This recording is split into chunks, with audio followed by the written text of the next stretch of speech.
the daughter of Jessica and Francisco Carvajal. She has been in band for 7 years.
Madison White. Matt is the son of Amy and Cody Phillips and Tony Kluser. He has been in band for 7 years and cross country for 1 year and plans on going to the University of Oklahoma. If Matt could give his freshman self one piece of advice, it would be stop stressing yourself out and do your work, please. Ladies and gentlemen, Madison White.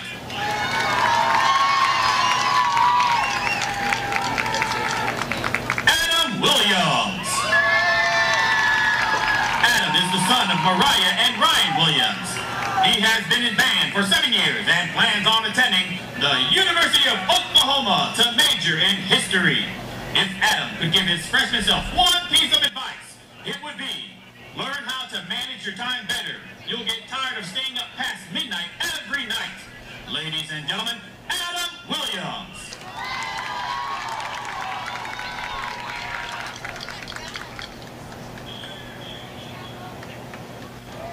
And next up, your senior Boomer football managers. Madison Graff. Madison is the daughter of Nicole and John Graff. She has been a football manager for 6 years and plans on attending Oklahoma State University to pursue a degree in pediatric physical therapy. If Madison could give her freshman self one piece of advice, it would be, if you walk with confidence in the hallway, nobody will know you're actually skipping.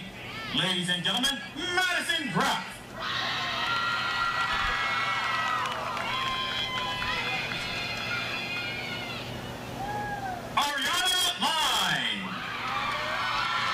Ariana is the daughter of Jeanette Line.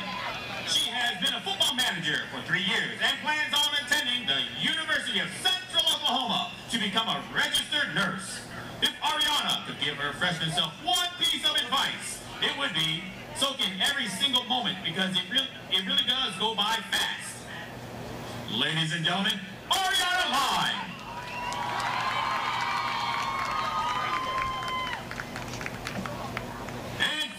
Your senior Boomer football players. Kason Boren. Kason is the son of Ashley and Nick Boren. He has been in football for 10 years and plans on attending college after high school. If Kason could give his freshman self one piece of advice, it would be start a poker group sooner than my senior year. Ladies and gentlemen, Kason Boren. Mason Boring. Mason is the son of Warren and Chris Boring. He has been in football for 10 years and plans on attending Oklahoma State University. If Mason could give his freshman self one piece of advice, it would be set more alarms. Ladies and gentlemen, Mason Boring.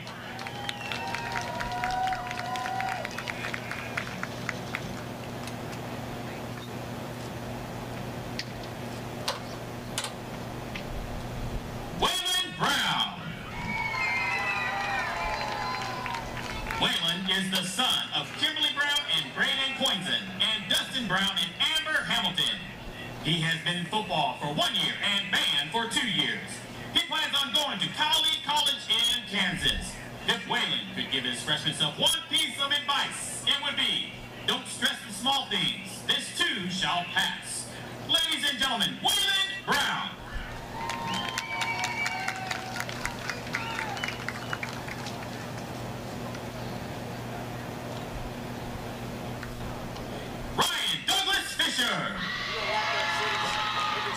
Ryan is the son of Miranda and J.D. Fisher. He has been in football for 9 years and plans on becoming a truck driver.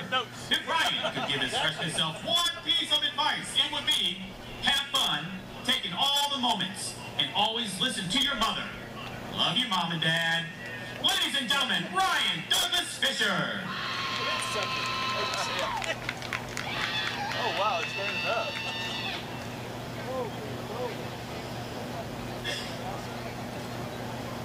That's gotta be good for this one. Zaylin Flores. You think so? Zaylin is the son of Alyssa and Joshua Inman and Kayla and Jesse Flores. He has been in football for 4 years and plans on playing college football and becoming a football coach. If Zaylin could give his freshman self one piece of advice, it would be work harder at what you want. Ladies and gentlemen, Zaylin Flores.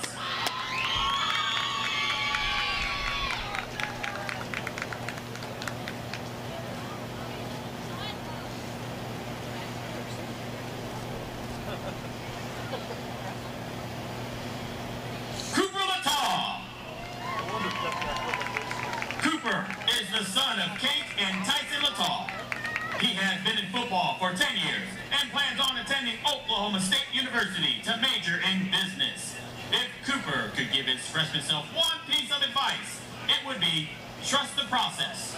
You won't always be the smallest one on the team and drink lots of milk. Ladies and gentlemen, Cooper Lataw.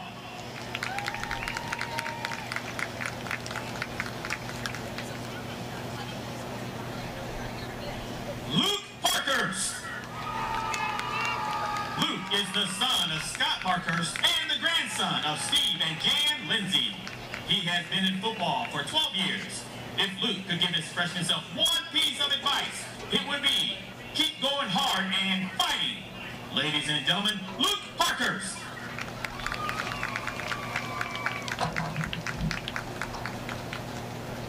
Drake Roberts. Drake is the son of Ashley and Derek Roberts. When asked how long he has been in football, Drake said, I came out at birth in an O-line stance. He plans on working in construction after high school. He said, I'll be building y'all's homes. And if Drake could give his freshman self one piece of advice, it would be, she's crazy. Trust me, she's crazy. Ladies and gentlemen, Drake Roberts. And last but not least, Dylan Soto. Dylan is the son of Karina and Marcos Soto. He has been in football for 1 year and plans on getting his business degree.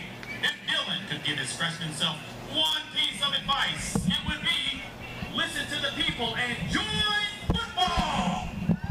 Ladies and gentlemen, Dylan Soto. And now were your senior night introductions.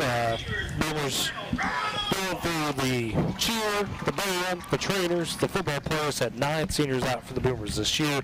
Luke Parkhurst, Cooper Lataw, Ryan Douglas Fisher, Mason Boyd, Kason Boyd, Zaylen Flores, Drake Roberts, Waylon Brown, and Dylan Soto, the 9 for the Boomers. And guys, not all necessarily played their entire career. You know, the Sotos maybe played a year, but all guys have really contributed, especially this season, to trying to continue to elevate the program. Yeah, we kind of talked about a little bit on the coaches show how like a guy like Dylan who, you know, comes out of senior year, takes him a little bit of time to even just be able to get some game time just because he's trying to learn things and all that, you know, but he's a great locker room guy too, you know, and some people say that's overrated. I think it's a huge thing. Can't have enough of it. Exactly. And so he's one of those kids that, you know, go out there and keep things light, you know, and I think every single guy that was a senior on this Boomer football team this year, you know, played a role of some kind. And you've been a part, you know, senior night on that side as a player. It's always special, right? No matter the situation, it's one of those things you really look forward to. Yeah, I mean it's very surreal as a senior. You know, as a freshman, while coming in, you don't really ever see it coming. It's kind of hard not to take being, you know, in this position for granted as a freshman. You know, coming in to play the sport that you love, and then when it hits you as a senior, you just kind of really remember to take it in and really appreciate all these moments that you've had to play football, and you understand that it's coming to an end. Absolutely. Well, congrats to all those seniors. And with that, we'll step aside for a break. Come back with Coach Gordon's thoughts on last week and, of course, tonight's matchup with Elk City. You're listening to Boomer Football on Z92 and Boomer TV. Family has a story filled with chapters of love, laughter, and dreams for the future. But what if one day you're not there to help write the next chapter? Life is unpredictable, but your love for your family shouldn't be. With State Farm Life Insurance, Wayne Matthews and Woodward can help ensure your story continues, even when you're not there to turn the page. Protect the chapters yet to come. Talk to Wayne Matthews, because your story deserves to be told.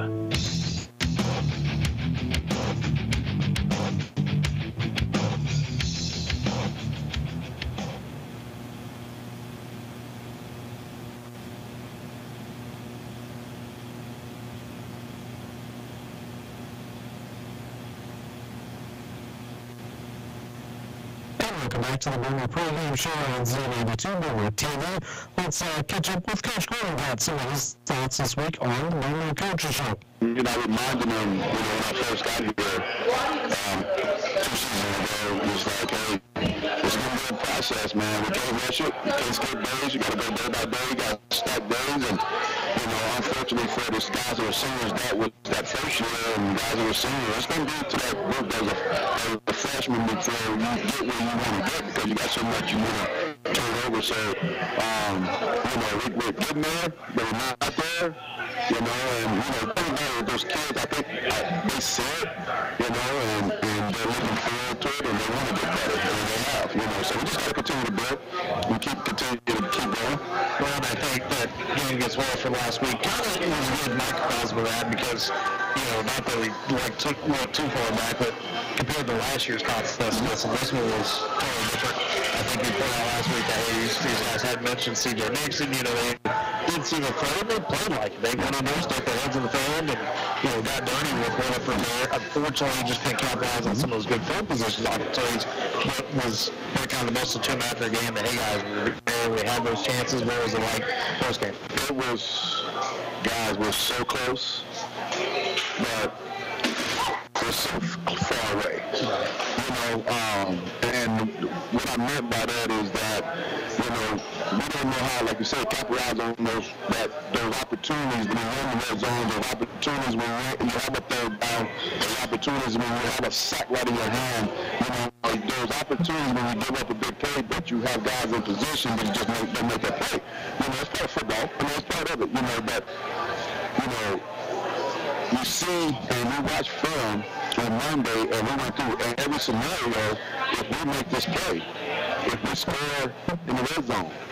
If we don't give up the big plays, and so you gotta, in football, like you said, it's a line of scrimmage game, and we had opportunities at the line of scrimmage that we just didn't make that play. At the end of the day, you have to make a play.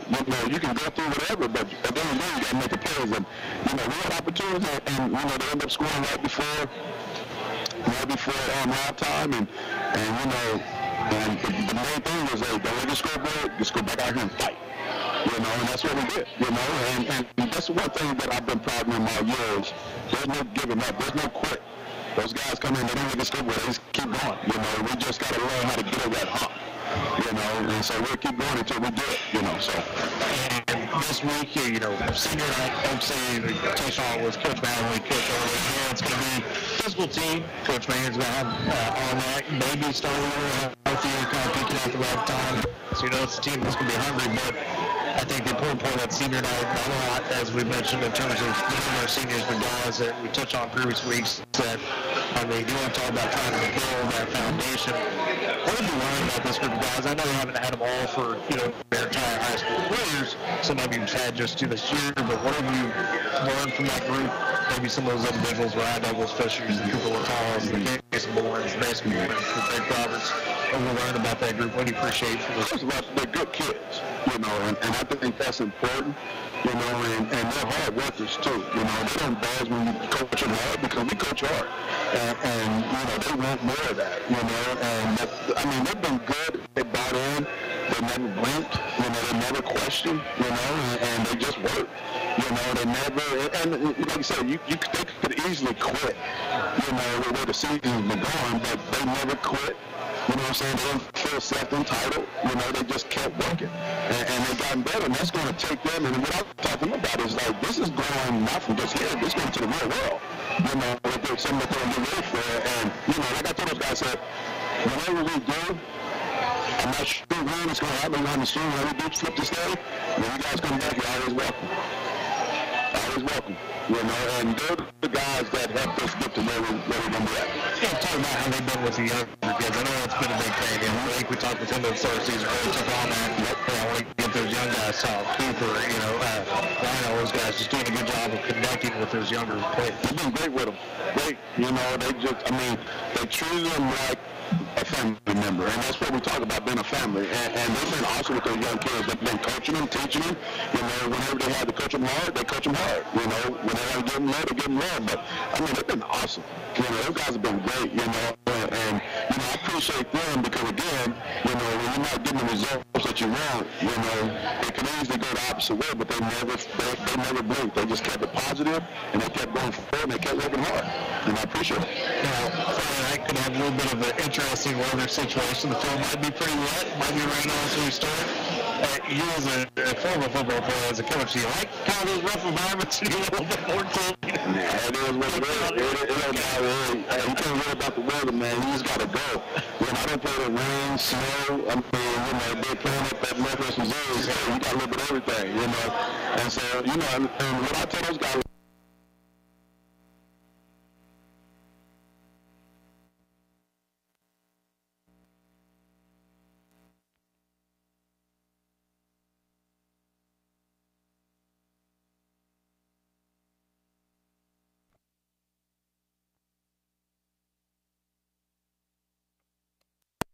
the sprinkles on it and lit up the field, but every time John snapped the ball around, it was wet, and so that's all you could do, so preparation-wise. So I was just going to say, I just put him in a pitch for it to wear the whites. And I think when we do the whites, managers love that. Man, it gives us something to do at the end of the year. The managers love that. One last hurrah. Here you go. But Coach Cole, let's go without, this is something that's been really important to you, I know for sure. The third and fourth day, fifth and sixth, they wrapped up their season, fifth and sixth, undefeated champs. The fourth had a really good season, too. You build up those contests, you watch those kids play, you hold those kids, they don't play with summer pride.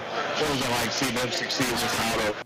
Just proud of them, and just, like you said, right from June until now, and the way how they gotten better. The third and fourth grade, they had a great season. The fifth and sixth grade went undefeated and won the championship. It's been awesome, and those kids have gotten better and they love it. That's what you want to see, If they're not having fun, then there's something else. But they're having fun. Even the ones that are not getting that much playing time, they love it. They're having fun. You're watching them on the sideline. And, those guys, those kids knowing your name, Coach KG, that's awesome. When they see you, when we're Canadian. Hey, Coach KG, what's going on? That's awesome. That's what you want to see, And so, but that's the way it's supposed to be, though. Those guys should know me the time that they start playing football in Woodward, not when they get up into high school. And so it's been awesome, and we're going to continue to build on that. And so I'm proud of them. Congratulations to the fifth and sixth graders for winning that championship. They was pumped up, the parents was pumped up, and everybody was dancing in the stands, But like I told them, I'm like, hey, you guys have done something that we want to do. We want to build that at the high school level too. We want to build that at the middle school level. So we want to do that at every level, but the work that you put in, that's how you get there. And, kudos to those guys because they put the work in the summer. They didn't blink an eye. And they kept going. They were in summer five. They was in summer five, man. They was doing work. So, and that's what happened. You see the results. Even the third and fourth graders, they didn't win the championship, but they won a lot of games. And so, kudos to those guys, and they're going to... With that, we thank Coach Gordon as always for his time and insights as we take it back to the Boomer Pregame Show. Continue to build, and we're going to wait for that next group to come in.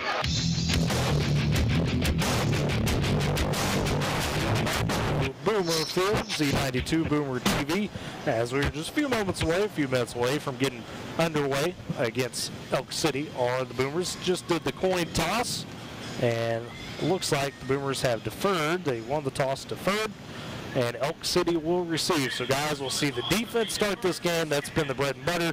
You're going against a flex bone attack in Elk City. That's going to bring three good backs at you, down backs, and then Logan Webb, a really smart senior quarterback that, for the most part, has made some really good decisions with this team. Yeah, and it's going to be really interesting early to see how, how this Elk City running attack, what kind of footing they can get. In this kind of field condition. I mean, we're looking down here, and the field's already torn up just from pregame activities. So it's just going to be one of those games. It's really hard to tell what it's going to be like until you get into the game because of the field conditions. Eric, how much rain did we get measured as far as over the last 24 hours or so with that? So about, I believe it was about 4:30. I checked. It was 2.64 inches, I believe. And that's from the Oklahoma Mesonet, which the Mesonet site's over at the field station. But yeah, it kind of did a little bit after that. But so about 2.65 inches or so. So. Thankfully, not nearly as much as they thought based on the field conditions, and I think we're kind of out of our drought. We just need some more of those ponds to fill up in the pastures. Before we get to our keys to the game here, let's look at the starting lineups powered by Wayne Matthews, State Farm Agent. Talk with State Farm Agent Wayne Matthews about creating a personal price plan to help you save money and protect yourself and your loved ones. 1400 9th Street in Woodward. Wayne Matthews, State Farm Agent, powering the starting lineups this season. And for the Elks, looking at their offense, I mentioned Logan Webb, the senior quarterback. The three backs you're going to have to watch out for: the fullback, Catch Gino, a senior; Tucker Garza, one of the wingbacks, a senior; Jaden Wynn, a senior; another running back. As long as the offensive line goes, pretty experienced there for the most part. Cotton Sean at left tackle, senior; junior Dejon Jackson. The center is Adrian Acosta, a junior. Right guard, it's Kason Cobb, a senior, and right tackle Aiden Muse, kind of the big guy. He is a junior. And then Cole Bowie, he's electric in the offense when he is able to touch the ball. He's a good, phenomenal athlete all the way around as Mr. Bowie. Their star basketball player. He's a baseball player when he's played. Can really get it done defensively. They're going to throw those 3-down linemen at you, get more of a 3-4 look, maybe bring those edge linebackers up as well. The big group to watch there is definitely going to be that linebacking core. Easton Sloan, a senior. Colin Church, a senior. Catch Gino, I already mentioned him. He's a senior linebacker. And the junior Jackson MacArthur. They'll all get it done to help that front seven. Got a really interesting freshman at defensive tackle, and Tylen Tate. He's a big dude, number 53. You'll see out there, the freshman. In the secondary, Tucker Garza, Cole Bowie will man those defensive back spots at the corners. A little younger, Conley Poole, sophomore, but then you get the senior and James Harrell. So, guys, it's an experienced group. They've battled through some injuries. They're desperate to try to hold on to a 4th spot here in the district. The Boomers going to have a team that's highly motivated tonight. Yeah, and that's kind of the thing, that's just makes tonight just a little bit more interesting is the fact that, obviously the Boomers got a lot to play for. Final game of the year, your senior night. We talked about over on K101, we talked about how this could be, potentially that culture-changing type of game win for the Boomers. But Elk City, they've got a lot to play for too. It's not like sometimes when we see Elk City in Week 10 and they're already looking forward to first round of the playoffs. Sure. Right now they're still looking at getting into the playoffs. So that's extra added motivation for them tonight. Absolutely, and some of the other district games, Clinton Douglas actually got moved up in Oklahoma City today. That one has already played. Clinton all over Douglas in that one, so they'll put themselves in a chance to keep that 3rd seed essentially, because they did lose to Weatherford in the head-to-head. So even if Weatherford loses tonight to Bridge Creek, Weatherford basically secured that 2nd seed, and Bridge Creek is the team hoping that they could get the win over Weatherford and that the Boomers can't pull off an upset. That would put the Bobcats into the playoff. Those two teams, Elk City, Bridge Creek, both 3-3 in district play. They got Cash just ahead of Woodward at 1-5, and Douglas obviously last team there. But Ely, in a situation like this, here comes the Boomers if you're watching on Boomer TV. Got a big new entrance, if you will, with the tunnel, the big W. So interesting night to try it out, but they've got it up. So cool deal. That's like we said, it's the first time they got it out. The wind kind of caught it a couple times. But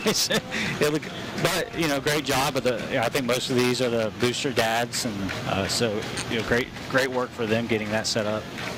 Absolutely. And Ely, as I was going to get to with this situation here, if you're wondering, yes, for the seniors, you're obviously trying to play for them. If you're an underclassman, and if you're an underclassman, it's the last chance to kind of put a positive note on the season, right? Yeah, I think that's the biggest thing. Ending on a win is crucial, no matter where it's at. I mean, it just kind of gives you that. Obviously, we don't have the record that we want, but you went out winning. It feels good no matter what. And like you guys were mentioning earlier, Elk City's playing for something. That kind of gives the Boomers an edge to also kind of play for something. Pride comes in, and like Eric also mentioned, it means a lot going into next year. Kind of gives the younger guys some confidence heading in. Going to have some more guys coming into, some people going out. So I think just to play this game like it's, obviously for the seniors it's their last one. So come out and play hard and just see where the results take us. Eric, in your mind, what do you think is the big key tonight for the Boomers to try to deal with this physical attack? How do they try to take this game? Well, yeah, I kind of go back to what we saw with Dodge City and against Alva.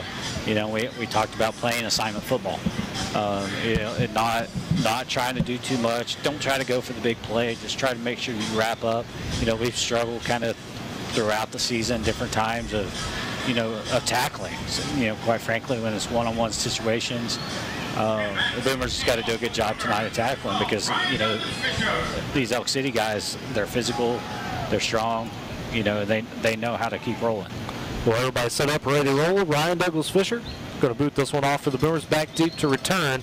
It will be Cole Bowie, Tucker Garza. Bowie on the left hash, Garza on the right hash, both inside the 10-yard line. There's Douglas Fisher, and we're underway, and it's going to Garza. He'll field it on the right hash, cut it across the field, gets to the 20, 25, has a bit of a hole, has some blocks, getting to the 40, 45, trying to juke out Colin Bourne, and Bourne able to slow him up enough where Levi Harris makes the tackle, near the 50-yard line for the Boomers.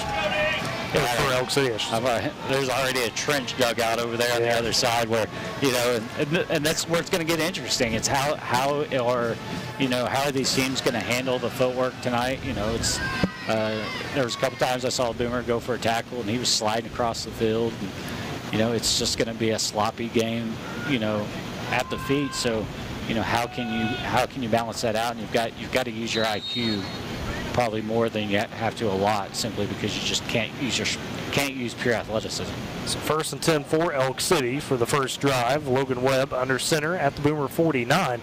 So have that trio of down backs, and they'll go with Garza on the handoff, trying to find some room. Not much there to the left side of the formation as the Boomers stop him up at the line. Gain of a yard, if that. Yeah, there's a whole bunch of Boomers in there. It looks like Levi Harris was kind of the first one to get in there and make the stop, and that I think 2 or 3 other guys kind of came in there. But that's what the Boomers are going to have to do. Again, they played their assignment. They didn't try to do too much. They took what they can get. 2nd and 9 for Elk City, just underway in the first quarter. 11:15 remaining as Webb under center. Triple backs behind him down. Got Bowie on the right side of the formation, tight end left side. Webb with the snap. This time a handoff. It will go to, that one would be, nope. Hold on a second. Lost my number there. Give me a second. That would be Colin Church, the senior, getting in there. Excuse me, that's not quite right. I didn't get catch that number. I thought it was 5, not the case. Church is the tight end. We'll get on that number. Number 9, okay. Seahee. Did he say it? Yes, Colton Seahee. So there you go. And you were listening on the 2 deep. That's why we were looking back. So Seahee on the carry. Gets a decent game, makes it 3rd and about 3 or 4. And Elk City trying to go with the quick dive, and the Boomers do plug it up as Webb on the carry. Doesn't get much at all. Yeah, you got only about, maybe a yard, if that. Great job of the Boomers. Obviously with poor footing, their field position, this is no doubt going to be a 4th down situation. Elk City going to be aggressive tonight. We talked about trying to lock up that 4 seats. Webb under center, 4th and 2, inside Boomer territory. Webb will head off to Garza. Again, the Boomers around him at the line of scrimmage and behind it. And the Boomers get a defensive stand to start the game. No gain for Garza. And Noah Doran and Levi Harris, a couple sophomores in there to kind of lead that stop. So it's a turnover on downs for Elk City as Woodward will take over 1st and 10 at about their own 43-yard line. And Ely, if you're the Boomer defense, that's about as good of a start as you could get. Yeah, especially if you're the Boomer offense, you couldn't ask much more out of your defense. So the own 43 for the Boomers, as mentioned, as it was a Pioneer defensive stand. Unleash tomorrow's potential with Pioneer Fiber in it. Get speed, reliability, surf stream. Stay connected with Pioneer Fiber. Powering Boomer defensive stands. In the gun, Ryan Douglas Fisher has 2 receivers to his left, 1 to the right. Latal also to the right side. They'll hand it off to Latal. He'll go off the left side, gets a good block, goes across the 45 up to about the 47. So on 1st down, you get a gain of 4. Hey, and again, we talked about all season long is, those 4, 5, 6 yard gains. You don't have to get the big play every time. You don't even have to go, you don't have to even try for the big play as long as you're able to keep positive yards and moving forward. And great job of the offensive line to give him a little bit of room to run there off the side. Douglas Fisher, 2nd and 6 for the Boomers in the gun. 2 to the right, 1 to the left. They fake the handoff. Douglas Fisher trying to roll out, and he swung to the backfield and taken down by the man there for Elk City of, that's a new number as well. That would be Tugger McQuiston, the junior. That one I had to practice a little bit. McQuiston or McKiston or? I think it's McKiston. But Tugger with the big stop. It's a loss for the Boomers all the way back to the 40. And it's a loss of 7. And a lot of times, Ryan's able to get away a little bit when he makes that nice little stop. And fortunately for Elk City, they were able to make the stop. Douglas Fisher back to pass on 3rd and 13, going to the right side short, caught by the tight end Roland. That was Parkhurst, I apologize. He does get across the 45 to the 46, but it will bring up 4th and about 8 for the Boomers, maybe 7. I think you might see a pooch punt here. Very possible. It's Parkhurst on the catch. Slippery conditions, but the Boomers not afraid to pass on. We heard Coach Gordon talk about they were dunking the ball in water throughout practice to try to go for it. And sure enough, there's the pooch punt as you call it. Good one. And a very good one as it spirals inside the 20, kind of dies in the mud, gets inside the 15, and will be down by Colt Moore at about the 11, or the 11, maybe 12-yard line. Yeah, I think that's the right call by the Boomer coaching staff. Is you know, by doing that, you're for sure going to have the field position. You've already, you know, the defense made a big stop. That helped you to get that field position. Back them up as far as you can and, you know, see if you can get another stop. And it wasn't due to the psyche of a player. When you're trying to play in conditions like this, knowing it's going to be slick, it's going to be nasty, it's cold. Yeah, and I would think to see if you're the defense, be ready for the ground and pound game all game. You know, it's kind of hard to throw the ball out here, stuff like that. So I'd just be ready for some hard-nosed football, and that's what they're used to. So Webb under center for Elk City as they take over at their own 11. They'll hand it off to Seehee. Decent hole, breaks a couple of tackles, gets the first down across the 25-yard line, and gets all the way up to about the 28. And Seehee saw the hole and was able to take it. Yeah, and again, it kind of piggybacking off what Ely said. This is what, you know, running the ball like that, hard-nosed football. He didn't try to kick it outside at all. He found the hole that he needed to take, and he took it and was able to pick up the first down. So a 17-yard run makes it 1st and 10 for Elk City at their own 28. Webb again under center, trio backs. They'll hand it off to the up man this time, and he is plugged up strong by the Boomers as that be catch Gino able to get plugged up, and they say Troop Bates first one in there. Troop Bates just, I mean, he read it all the way and jumped in there, and, you know, didn't allow him to get a gain at all. So make it 2nd and 10. That might not have been Gino. They've run in a couple different cats. I thought it was 10, but maybe something 20. We'll go Gino for now. As it'll be 2nd and 10 for Elk City. Still at the 28, 7:30 to go in the first quarter. So Webb under center, trio down backs behind him. Tight end Church goes in motion to the right side, has the receiver Bowie right side as well. They'll hand it off to Garza out of the backfield, and he'll fight forward for a few yards. Gets across the 30, near the 33, and he'll bring up 3rd and about 7 for Elk City, 3rd and 6. Noah Bourne, again, we've seen kind of over the past few weeks with Noah Bourne getting a little bit more of a sense for the football and the speed of the game. And you know, he's really kind of picked it up tonight. That's, you know, he's had 2 pretty good stops. So 3rd and 6 for Elk City, taking their time. Though this game might go very quick just because it's, as Ely mentioned, ground and pound. This might drain very quick. So the Boomers got to know they have limited possession chances. Big down here for the Boomer defense, try to get their offense in good field position. Webb with the quick snap, delayed handoff to Garza, finds a hole on the left side of the formation, breaks out of a tackle to the 50. Cooper Gregory trying to stop him, can't, to the 40, 35, inside the 30 before he's drugged out of bounds, and Tucker Garza just turned all the jets once he saw that hole. Ely with the announcer's jinx. Good job, Ely. Thanks. Kids, they don't even understand these days. But it was a big run for Garza. He's able to flip the field, get all the way to the Boomer 24 is what they say. And I'm not 100% sure that was a called delay. I think it was a little bit of a miscommunication, but the delay allowed things to the hole to kind of develop a little bit, and he was able to slip through. In total, a 48-yard run for Garza. Elk City 1st and 10, 6:15 to go. Well, hand off again. This one, I believe, to Seehee. He drags himself into the pile, gets to about the 20 before the whistle blows. And that is the case with Seehee with the carry. Gets a few. Gain of 4 makes it 2nd and 6. And Seehee's little guy, but he sure is tough to bring down.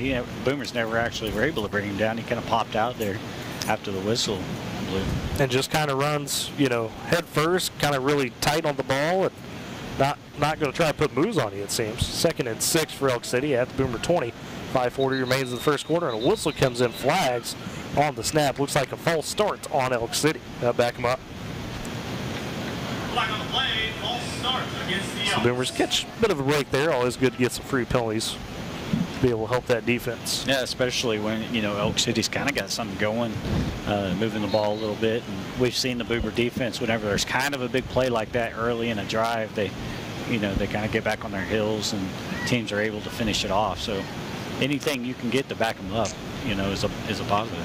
2nd and 11 for Elk City, already to 5:25 remaining first quarter. Webb with a little pitch to Garza, he just slips.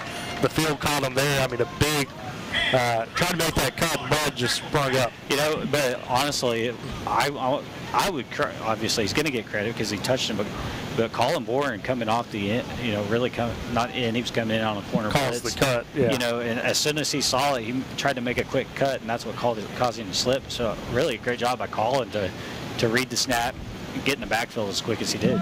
So that makes it 3rd and 14 for Elk City. 4:50 remaining first quarter at the 28 Boomer territory. Webb looking to pass, rolling to the right side after the play fake. Nobody's open. He's taken down the backfield. Levi Harris finishes off the play. Yeah, Colin Boren, actually Zaylen Flores, who's the one back there. 58-56 are really kind of hard to tell too. I always get it wrong. I apologize. They're honestly about the same size. They've got They're pretty similar build, yeah. That's 6 and 8. Zalen's a senior though. Yeah. That's the difference. And Colin was back there, kind of made the first contact. So Boomer defense again getting that Pioneer stop. That Pioneer defensive stand, and sure enough, Elk City ready to punt. It's Cole Bowie. Does everything. He really does. And he plays every sport. I mean, that's the thing. So. He'll be the punter. Sure enough, good snap. This one a high punt, carrying. It looks like it's going towards the end zone. Oh, inside the 10, it dies. Good punt by Bowie, as this could be down at the 6.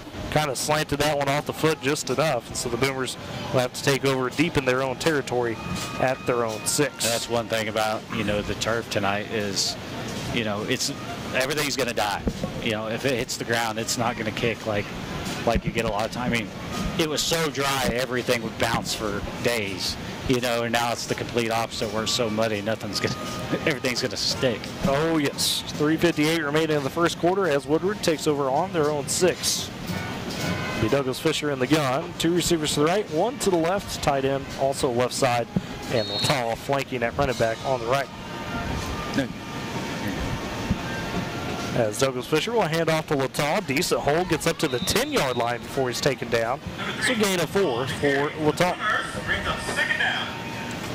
And that's the thing, if they're going to give you holes like that, let's not try to do too many fancy things. Stick to it. Just keep pounding it, and see how much we can get moving forward. Our defense is already showing that they're going to play with them. They gave him to the 11 actually, so gain of 5, 2nd and 5. Douglas Fisher in the gun, trips to the right, another handoff to Latal. This time though, Elk City brings the pressure off the edge, and again, it's McQuiston get it in there, dragging down Latal for a loss of 1. Yeah, I think unfortunately Cooper had to kind of slow up to follow his blocker. He got it, and he got to the line so quick his blocker wasn't up there enough, and it kind of slowed him down. So 3rd and 7 for Woodward at their own 10. 3 minutes remains in the first quarter. We're still scoreless. Douglas Fisher in the gun. Another snap, fakes the handoff, rolling the right side, plants his feet, still looking, fires over the middle. That pass there almost picked off as a couple of Elks in the area, and flags did come in as Douglas Fisher was looking to pass. This might be an area of holding. We'll have to see. I think that's going to for sure be a holding.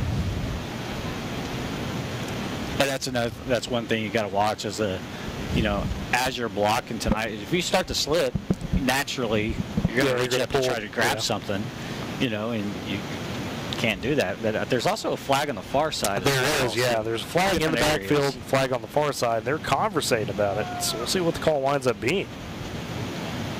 So if they go with, maybe there's going to be a defensive hold and an offensive hold. And so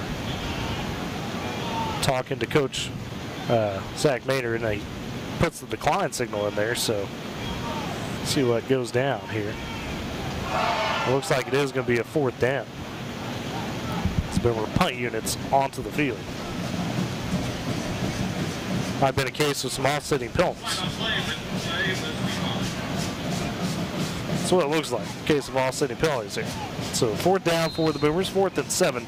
They will punt. Graff with a clean snap, puts that one away. Who got ran into at the end? They didn't call that. I got blocked into though.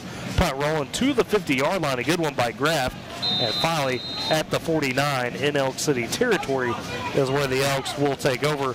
Graff did get rolled up, but it may have been a case where a Boomer blocked the defender into him. Yeah, I didn't see what happened. Like I said, you said it. I looked back out there, saw him laying down. So I kind of saw that one early. It did look like the defender got blocked in. I think that's why they didn't throw the flag. So Elk City takes over with 2:43 remaining in the first quarter. And they'll be at at their own 49. It was a good punt, though. It was under that stressful condition. Essentially a 50-yard plus punt. kicking from his own end zone. And, you know, dealing with the footing. As Webb under center, he'll pitch it to Garza. Garza, not a lot of space on the left side. Brewers get him initially, trying to see who made the initial contact.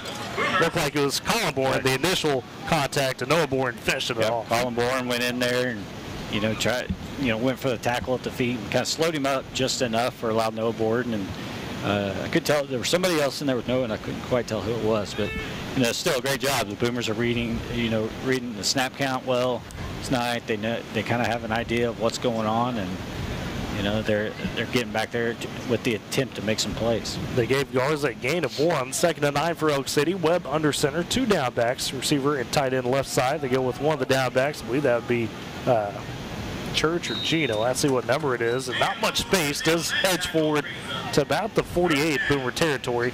Could be 3rd and long for Elk City. Yeah, if you're the Boomer defense, these, you know, they're kind of pounding it like this. You got to watch out for a screen or, you know, something quick up the, you know, trying to go over the top.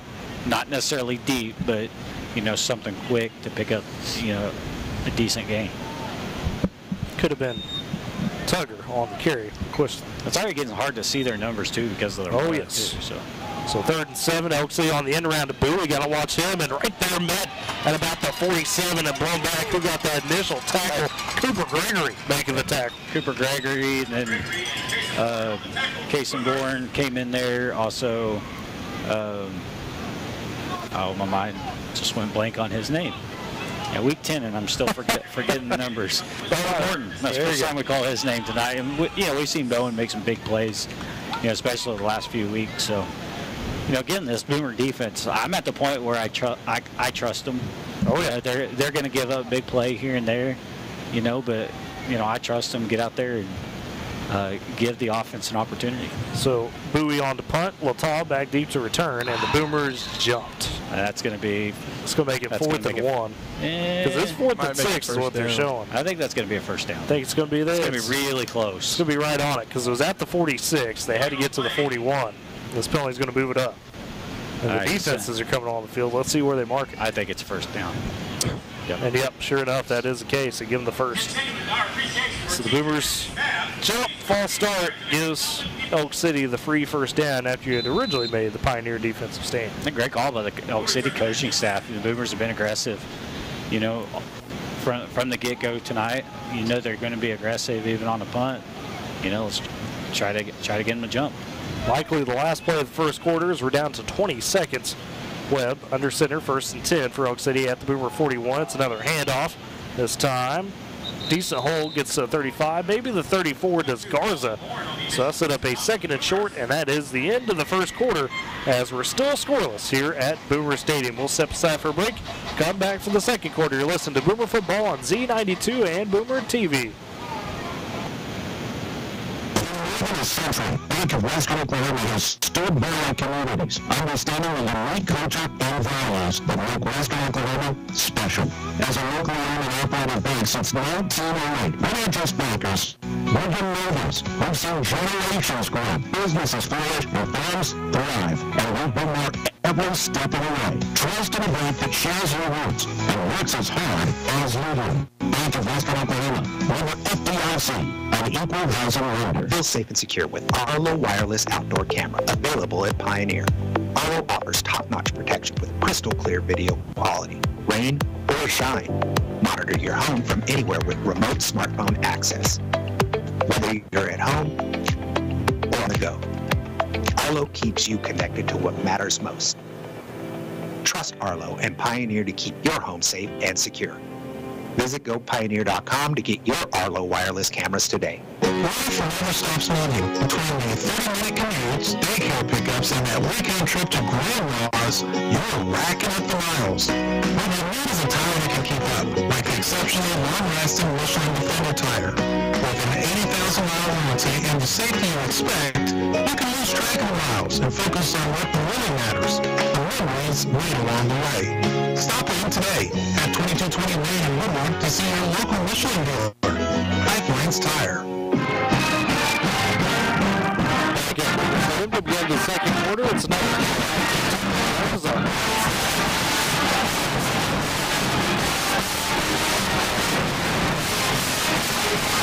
this game Elk City. So 1st and 10 for the Elks at the Boomer 29. 11:45 remaining in the half. Still scoreless. Elk City trying to get their first drive. Webb under center. Will hand off again to Garza. This time met by Zaylen Flores. And Flores able to hold on and drag him down. A gain of 2 for Garza. Yeah, you know, and we talked about how strong this Elk City running attack is. You know, like I said, they kind of jumped on his back and dragged him for a few more yards. But I just want to point out, that was a 20-minute first quarter. Yeah, like just going quick. Flew by. You say that in baseball, you jinx it. I hope I didn't just jinx it. We might be done by 8:30 in this one. We'll see. 11:10 to go in the half as Elk City still trying to drive. 2nd and 8 at the Boomer 27. Webb under center, 2 down backs, 2 receivers. They'll pitch it to Garza to the right side. Breaks out a 1 tackle. Kason Bourne able to meet him and then get some help to bring him down for another short gain. Getting about 2 to the 24. Gain 3, they'll say, actually. Make it 3rd and medium for Elk City.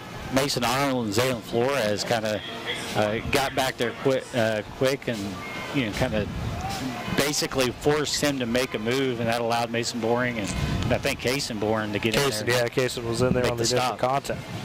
So 3rd and 5 for Elk City at the Boomer 24. Webb under center, trio backs, and the Boomers jumping again, trying to get too aggressive. So that's 2 free first downs on this drive. One of those was on 4th. They like the aggressiveness, and you know, you can tell that they're playing with a lot of confidence right now, and that's kind of the reason why they're being so aggressive.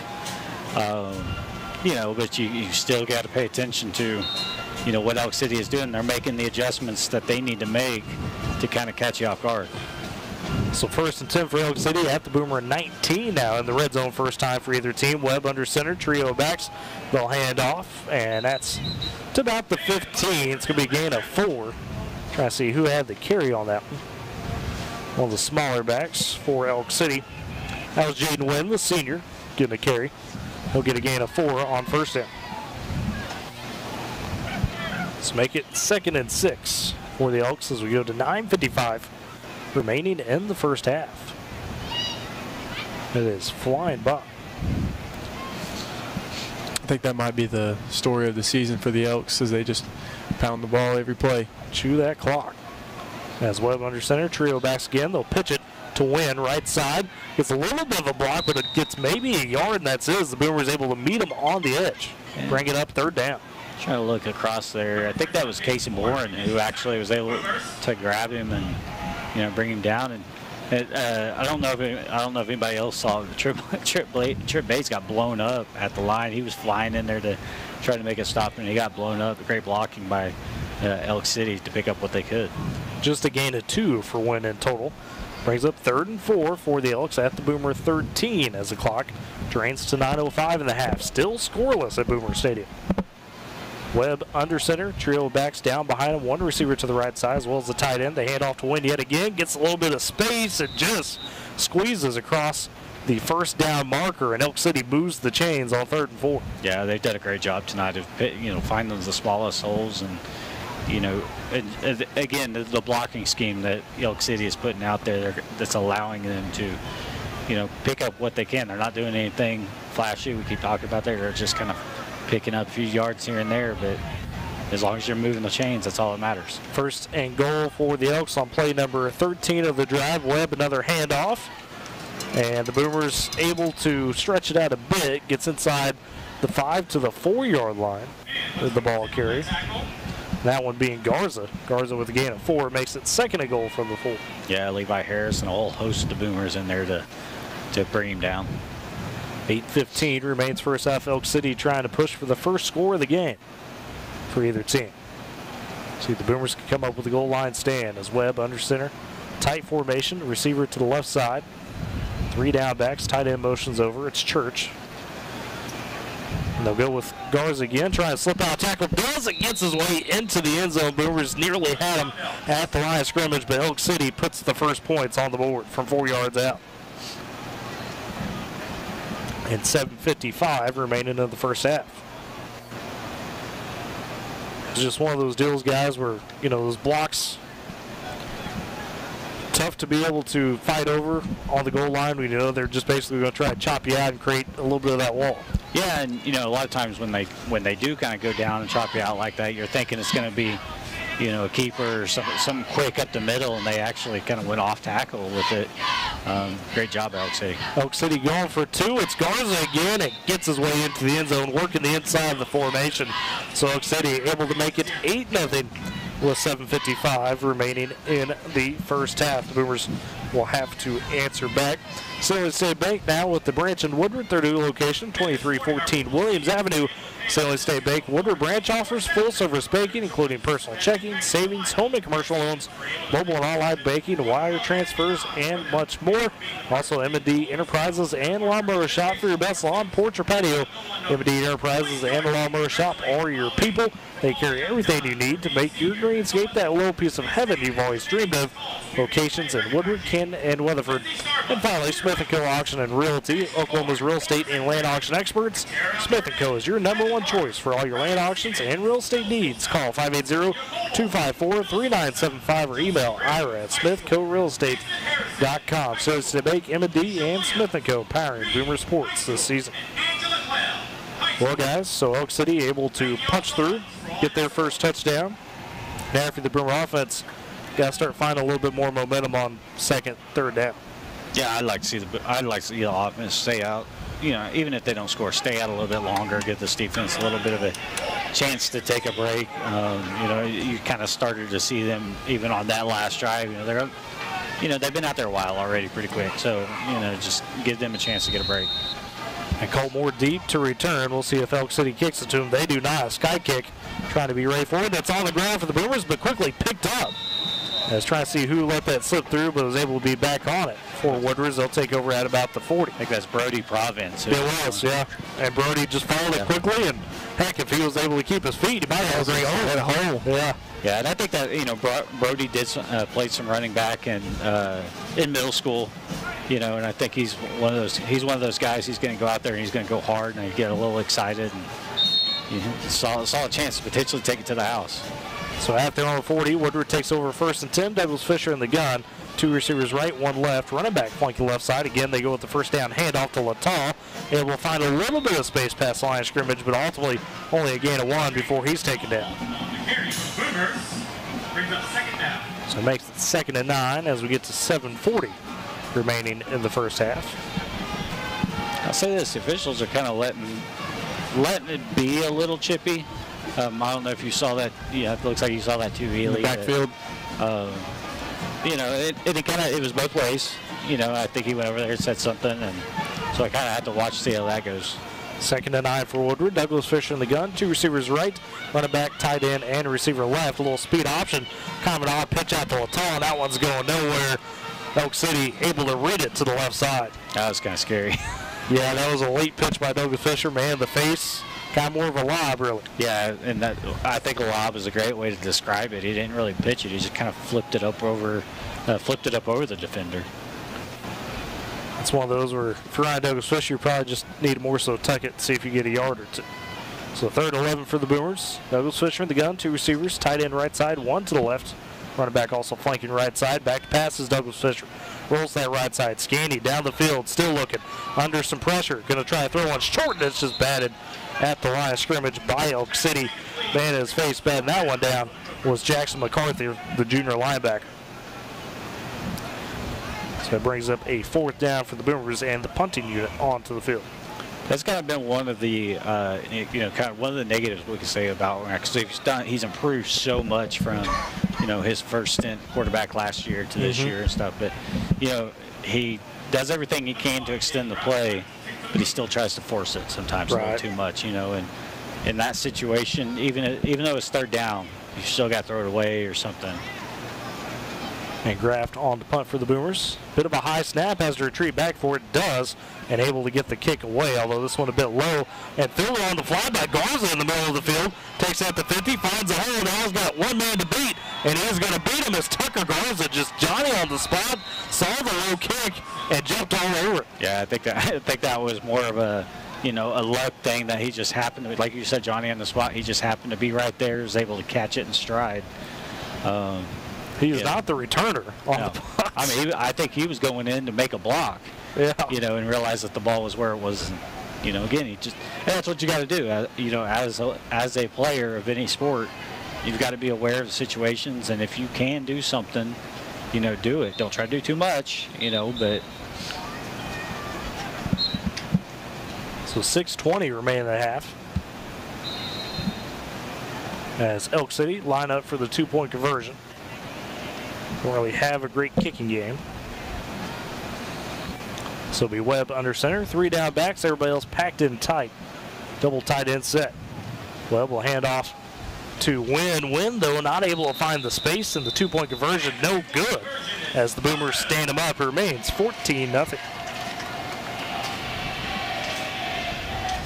So in total, 14-0, 6:20 remaining in the half. Elk City leads on your Jeswell Chevrolet scoreboard.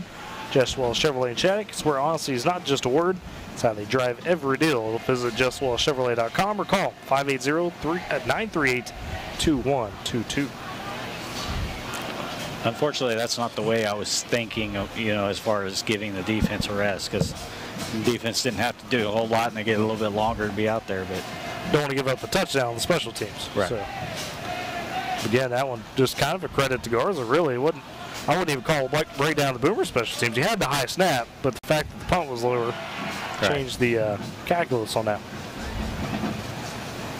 So Woodward on for another kick return as more deep to return. They did kick it to him the first time. Did Berlilio Luna, the senior kicker. As Luna will tee it up again. He kind of sky kicked it. Brody Province was the one that fielded it.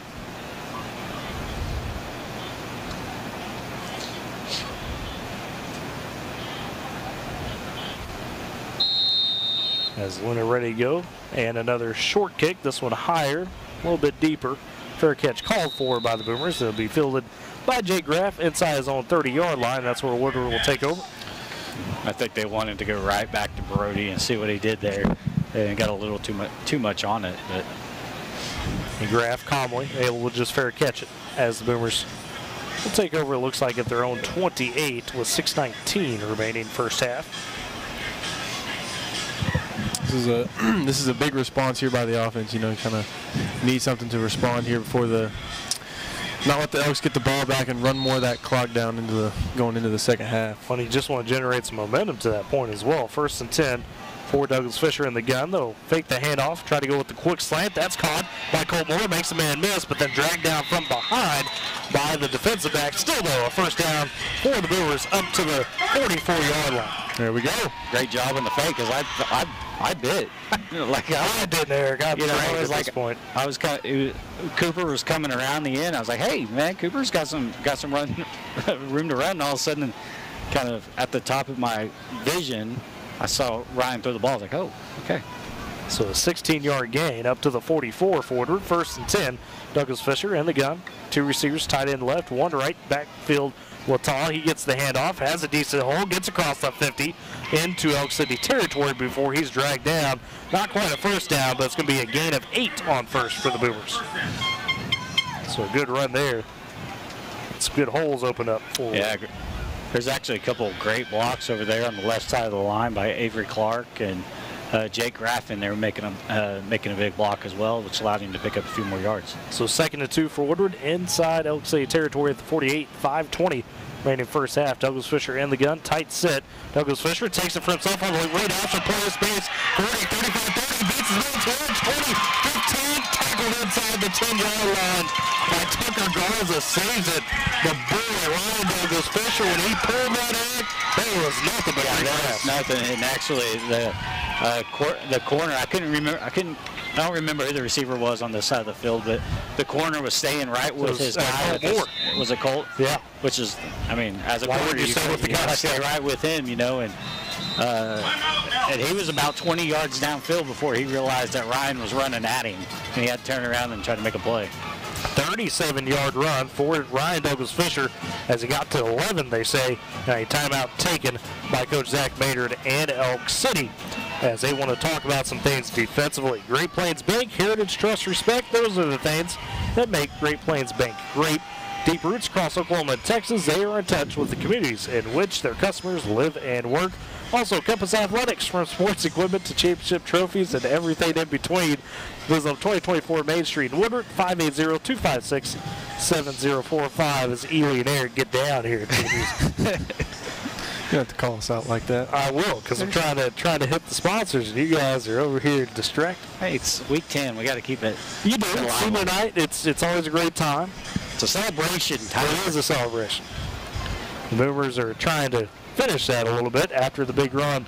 1st and 10 from the 11 inside Elk City territory. Douglas Fisher in the gun. 1 receiver right side, 2 left, as well as a tight end. Running back right side.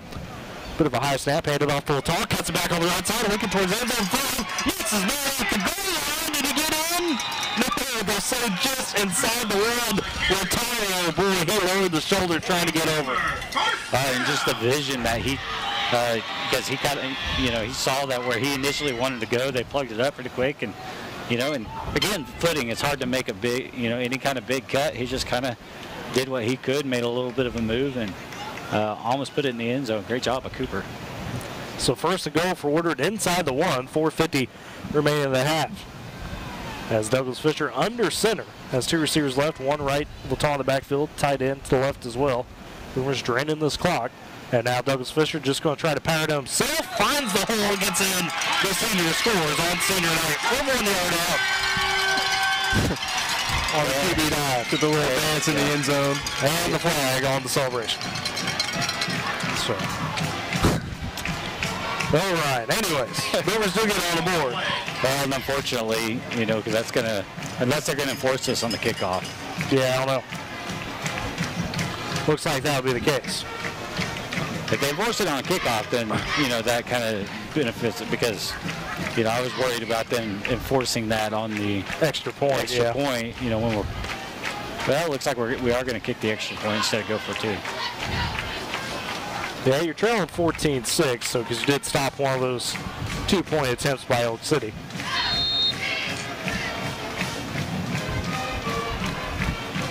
As Douglas Fisher on for the extra point after his touchdown. Cole Moore the holder. And the snap doesn't even come out clean, and that's on the ground. Extra point's going to be no good by Woodward. And it remained 14-6 as that snap didn't even, it looked like it just hit the leg. Didn't even go about 2 or 3 yards. So, still though, guys, Woodward got the drive they needed, able to respond and get on the board. 5 plays, and you take it 72 yards there. Yeah, and as we mentioned before they started this drive, we talked about how this was a big drive. Keep them in the game, keep their heads, keep their heads up, get this defense excited to try to get this offense the ball back after seeing their offense succeed. Makes it feel what's the word? Anyways, makes the defense. The words anyways? Yeah. I get what you're saying, and that's what, the defense now has an opportunity. They've got a chance to rest, with that drive. Now they're able to come out there, pin their ears back. They're you're not playing as down as you were, and ball just looks like the wind's playing just a little bit of havoc on the. Yeah, as you got you're supposed to get what, some 20-mile-an-hour wind gusts tonight. You're probably get close on that. Back in your face as Douglas Fisher will have to kick off from his own 25-yard line after the unsportsmanlike. And this one going to the right side, being a bit short, fielded by Bowie at his own 25. Trying to find a hole, gets past 1 tackle, now 2, and then finally met. Looks like Colin Bourne again making the special teams play as they'll plant Bowie and able to take him down about the 44-yard line. And I think we talk about how good this Boomer defense really is, and I think Colin Bourne is probably our best open field tackler. Oh, easily. That's the thing about Colin. He's not a big guy, but he's strong, and he just knows make tackles well, and we've seen multiple times.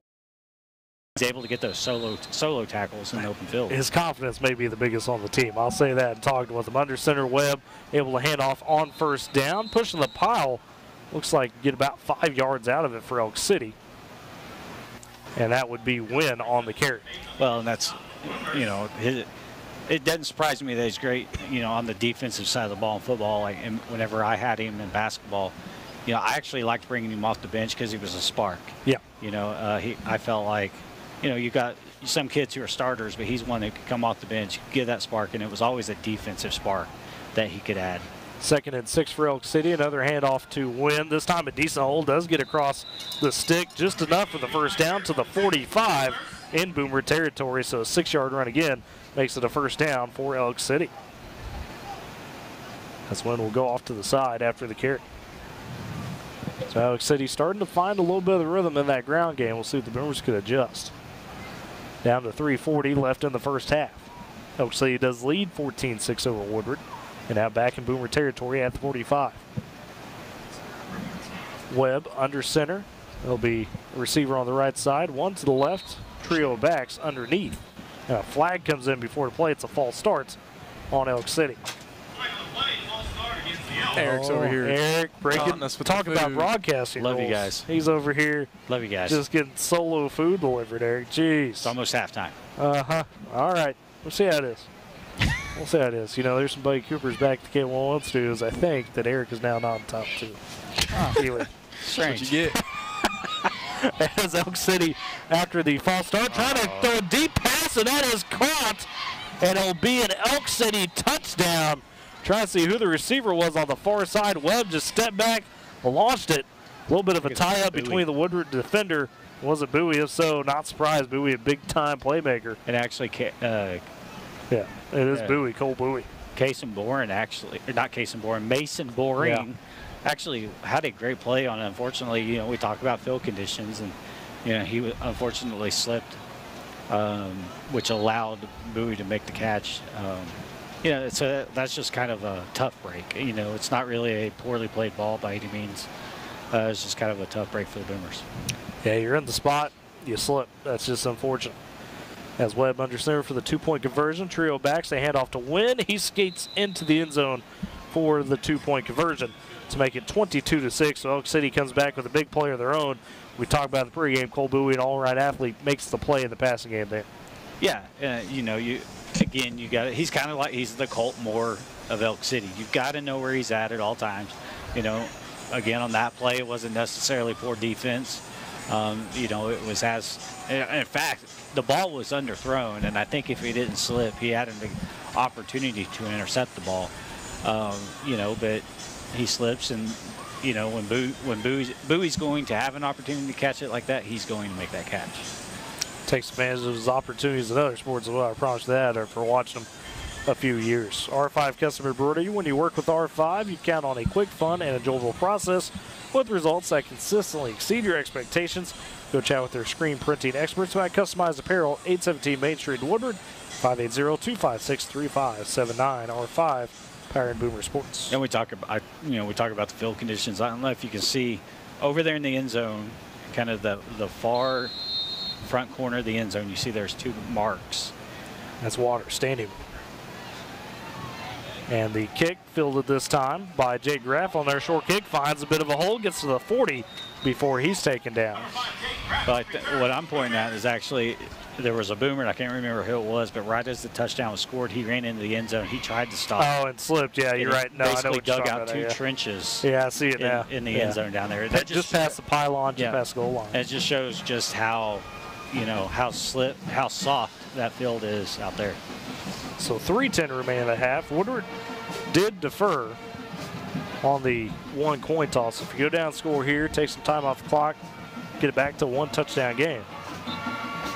For the half is Douglas Fisher in the gun. 2 receivers right, 1 left. Bit of a jump from an Elk, but they don't throw any flag there. He didn't get into the neutral zone really, as Latal takes the handoff, gets forward for about 2 yards to the 42. That'll be a 2nd and about 8. You know, one thing we've done every game is we've just tried to pick out areas that the Boomers have improved. And just the patience the Boomers are having on the offensive line.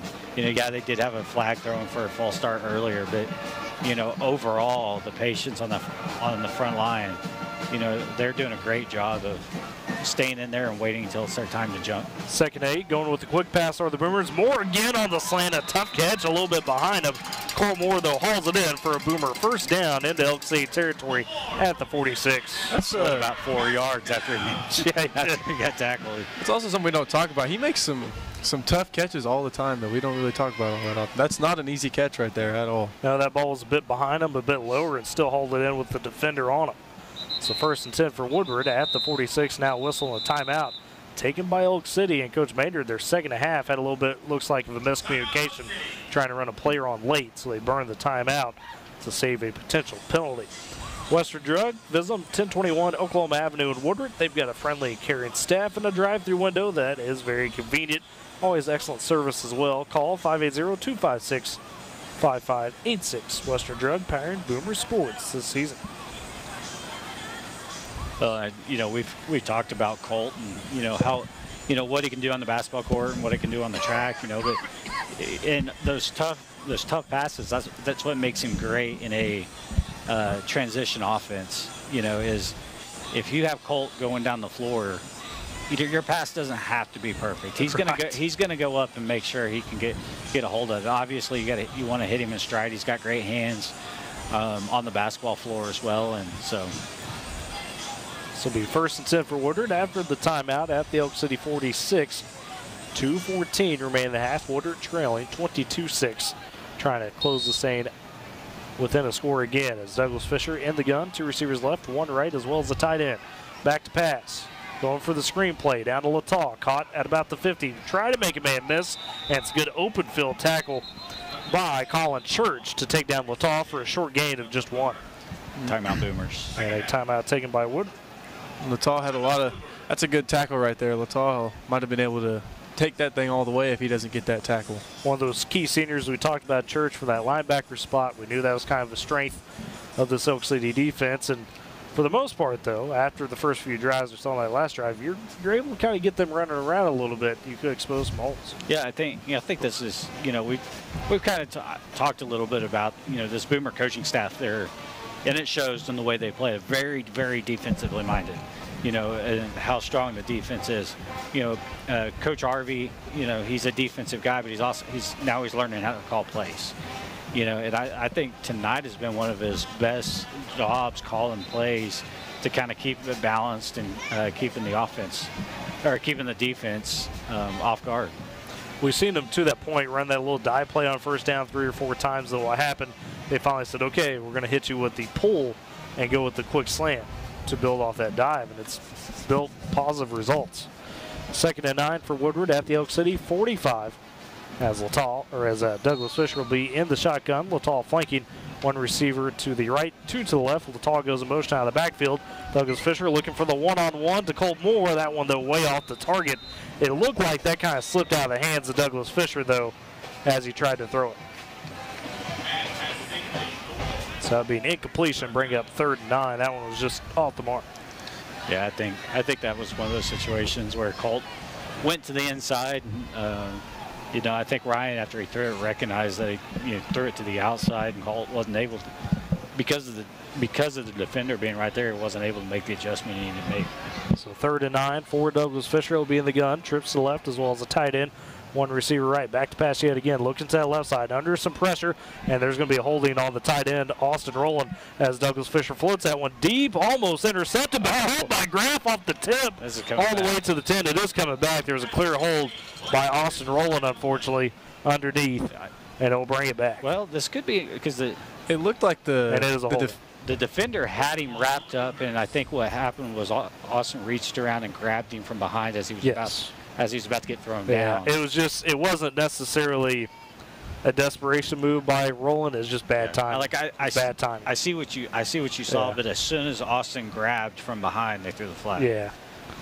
And with the way that official was positioned, you could easily see why he threw that flag. Again, nothing crazy bad by Rowland there. It's just bad timing on that. You know. So wipe away the big game for the Boomers. Would have been to the 10 on the tip pass, but instead it will now be 3rd and very long. That's one of those plays that ends up on social media and nobody realizes it's going to come back, because that was an awesome crazy tip drill on the other end. So 3rd and 18 for the Boomers. Got to get to the 36. Back to pass. Douglas Fisher again. Boomers looking towards the screen pass. Caught by Lataw underneath. Not much space, though. So we'll get across the 50. Gain back some of that penalty yardage, but not much more. Probably got to go for it here. And now a timeout. Looks like the last being taken, I believe, by Elk City. It is. So their last timeout with just a minute 34 left in the half. As it'll be 4th and about 12 for the Boomers. Gain of 6 on the screen. Kind of makes sense. Don't want to know Elk City's going to play you deep. See if you get the screen play and go, see what happens. And just any little thing helps potentially back them up just a little bit further. That does, excuse me. Fighting the gunk. I blame CJ. That's what I blame. That's true. CJ passed along. So Elk City with the 22-6 lead, minute 34 remaining in the half. They will get another chance. This will be interesting. Boomers got to know, hey, the throws are coming. But Elk City not necessarily geared for that type of quick attack. And again, their big touchdown on the big throw, really was actually underthrown. It wasn't a very good thrown ball, and it was just slipping on the turf that allowed that touchdown to happen. This will be Graff. Oh no, Douglas Fisher's out. Might be a pooch punt scenario here. Yeah, as Douglas Fisher's in the gun. Elk City does have a man back to return. Sure enough, that's the case. Douglas Fisher trying to keep it away from what looks like Bowie back there. It does a decent job, rolls inside the 20 to about the 16, and that's where Elk City will take over. Elks will have a minute 26 and no timeouts to try to drive down the field. Woodward will get the ball back after half. So we get a stop here for the Boomer defense. Keep Elk City from extending that 2-touchdown lead at the moment. If I'm Elk City, I understand taking the timeouts and you think and throw some passes, but honestly, the Boomer defense struggles scoring. So just run you've got a lead, run the ball. You have 2-touchdown lead, run the ball. And they will, as they go a little end around to Tucker Garza from the wing spot on the handoff for Webb on 1st and 10. Not going to get much. Gets a couple to about the 19-yard line, maybe the 20. Be second and about 8. Yeah, it doesn't look like they're going to. My question is, though, why burn the timeout then before? Well, I think it was a matter of, if the Boomers are going to go for it, then you're potentially trying to get the stop. You're going to have better field position, so you're just kind of, you have it in your pocket, might as well use it and see what happens. And here's the pass by Webb off the play action, and he's got a man open. It's Bowie down the field, caught inside the 40. One man to beat. Gregory trying to track him down, and Bowie scores yet again. We warned about him in the pregame. Cole Bowie, an 80-yard touchdown this time. Well, and that one is just kind of a defense breakdown.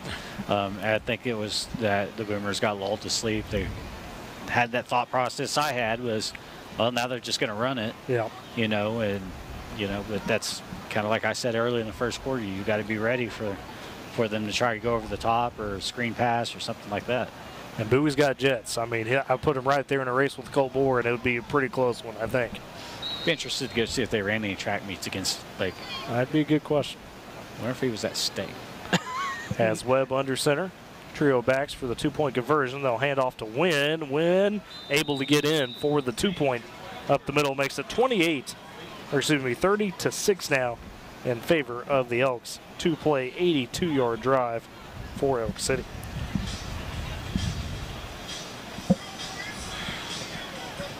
The Boomers, unfortunately, here in the second quarter after holding things scoreless in the first, kind of lit it up a little bit. You got the special teams kick return as well by Garza.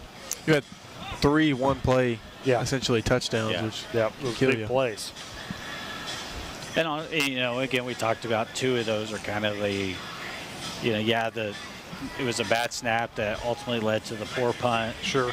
Things like that. But the Mason slipping on the turf, which allowed Bowie's first touchdown. That's tough. That's not poorly played defense, but the last touchdown was definitely a defensive breakdown. So on the kick is Luna again. We'll see where he puts this one. Hasn't gone deep yet. Sure enough, another high one, shorter one. Somebody's got to come up for it, and it looked like Noah Bourne was going to try to field it, but slipped before he could even get his footing. Thankfully, Boomer did run in and fall on it. That was Jake Graff. Yeah. Jake's Jake, that's one thing about Jake is he's tough. He's always in there to clean a lot of stuff up. But, you can't Noah tried to do what he could. Unfortunately, like I said, it goes back to field conditions. He slipped. You know, he wasn't trying to do anything fancy. He's just trying to take a step, trying to plant a foot. Yeah. You know, and field's pretty tore up right now. So 43 seconds remain in the half. Woodward trailing 30-6. Have it 1st and 10 at their own 34. Douglas Fisher in the gun. 3 receivers, excuse me, the left, 1 to the right. He's looking to the left side on the snap. Now scrambles to that right side. Looking back across the field, finally trying to dump it down to Colt Moore, who's near him at about the 40. That's incomplete, though, too low. It will be 2nd and 10. 37 seconds remaining in the half. Woodward as well does have 2 timeouts. Problem here is that Elk City is going to be plenty deep and trying to make you take the check downs. This will be Douglas Fisher in the gun again. 2 receivers left as well as the tight end. 1 to the right. Single man is Moore. Man, the backfield Latal. They'll just hand it off to him on 2nd and 10. Latal does skip over 1 tackle. Gets to near the 40-yard line. Big gain of about 5. Brings up 3rd and 5. Clock is running now. Looks like Miller's not going to burn the timeout. No urgency here. They do not have to get this play off. So down to 15 seconds. 14 lining up. Douglas Fisher will be in the gun. 2 receivers left. Tight end. 1 to the right. Game clock down to 7. Douglas Fisher just looking back at the sideline. I don't think he's going to snap this. Oh, try to get somebody jump. They do snap it with 1 and just go with the handoff to Latal to end the half. And that will end the half as Latal gains about 2. And we'll go to the half with Woodward trailing Elk City 30-6 after 2 quarters here at Boomer Stadium. We'll step aside. You're listening to Boomer Football on KMZ, FM Woodward, and Boomer TV. Tackle an endless to-do list every day. It may seem like a thankless job, but you know better. It's the little things that matter most. That's why you'll appreciate the enduring value of the Michelin Defender tire. Designed for doers like you, Michelin's longest-lasting tire keeps you on the go longer. Anyone else? So you have one less thing to worry about on your Jake from State Farm. Okay. All right. It's the personal price plan theorem. If you bundle your home and auto, that can equal an affordable price just for you. Bundling, just another way to save with the personal price plan. Like a good neighbor.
Again, the low punt, we touched on it.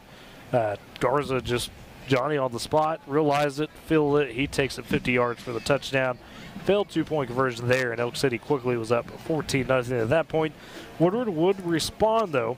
6 minutes to go in the half. They go on a 5-play drive, covering 72 yards, get a big run from Ryan Douglas Fisher, and Douglas Fisher able to push it in from a yard out to make it 14-6 after the failed extra point by Woodward. That was just 4 minutes to go in the half, guys, and all of a sudden, things kind of devolved from there. You're just trailing by 8, and in the last 4 minutes, you give up 2 touchdowns on the 2 big pass plays.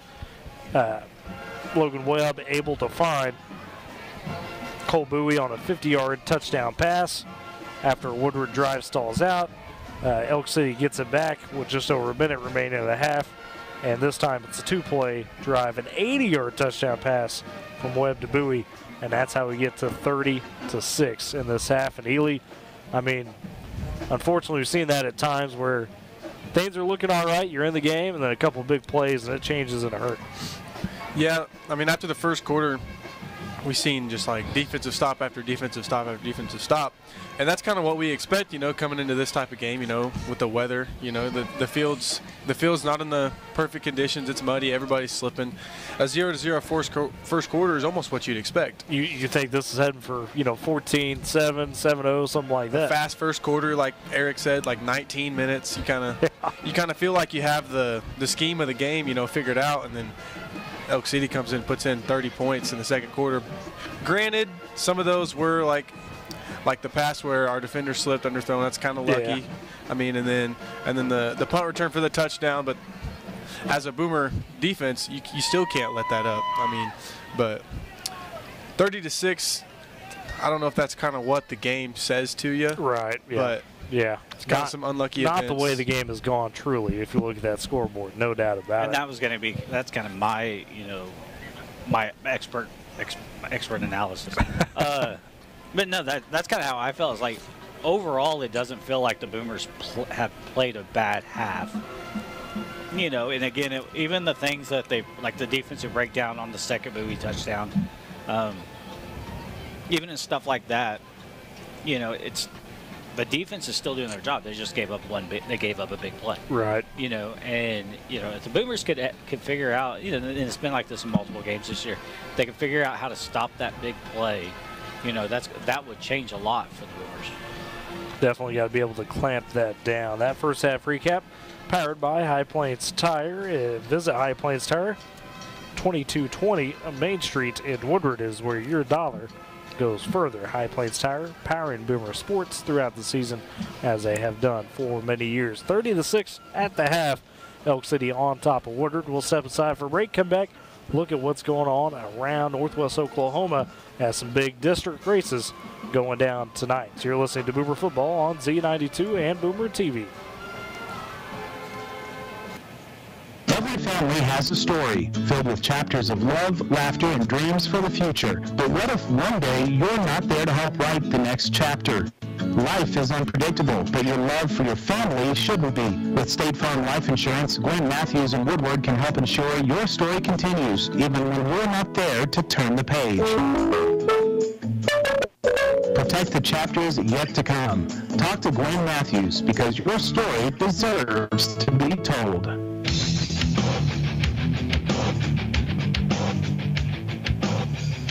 And welcome back to Boomer Football as we're at the half, and mentioned still got plenty of games going on in Northwest Oklahoma, though we did have a lot moved up this week. A lot of teams went from Friday to Thursday. Some of the Thursday games got moved up even to an earlier kickoff time. Looking at the district first for 4A1, Weatherford on top of Bridge Creek right now at the half. Elk City's welcome to see that if they were able to hold on here. And Weatherford gets it done. Elk City easily the 4 seed in this district. Elgin Cash clashing right now in Cash, yeah. And Elgin leads in the commanding fashion, 48-0 in the second quarter there. And we mentioned Clinton and Douglas was played earlier today. They moved that kickoff time up to about 3 o'clock, and Clinton able to take care of Douglas 34-0 on the road, did the Red Tornadoes. Look at 6A Enid right now on the road against Moore.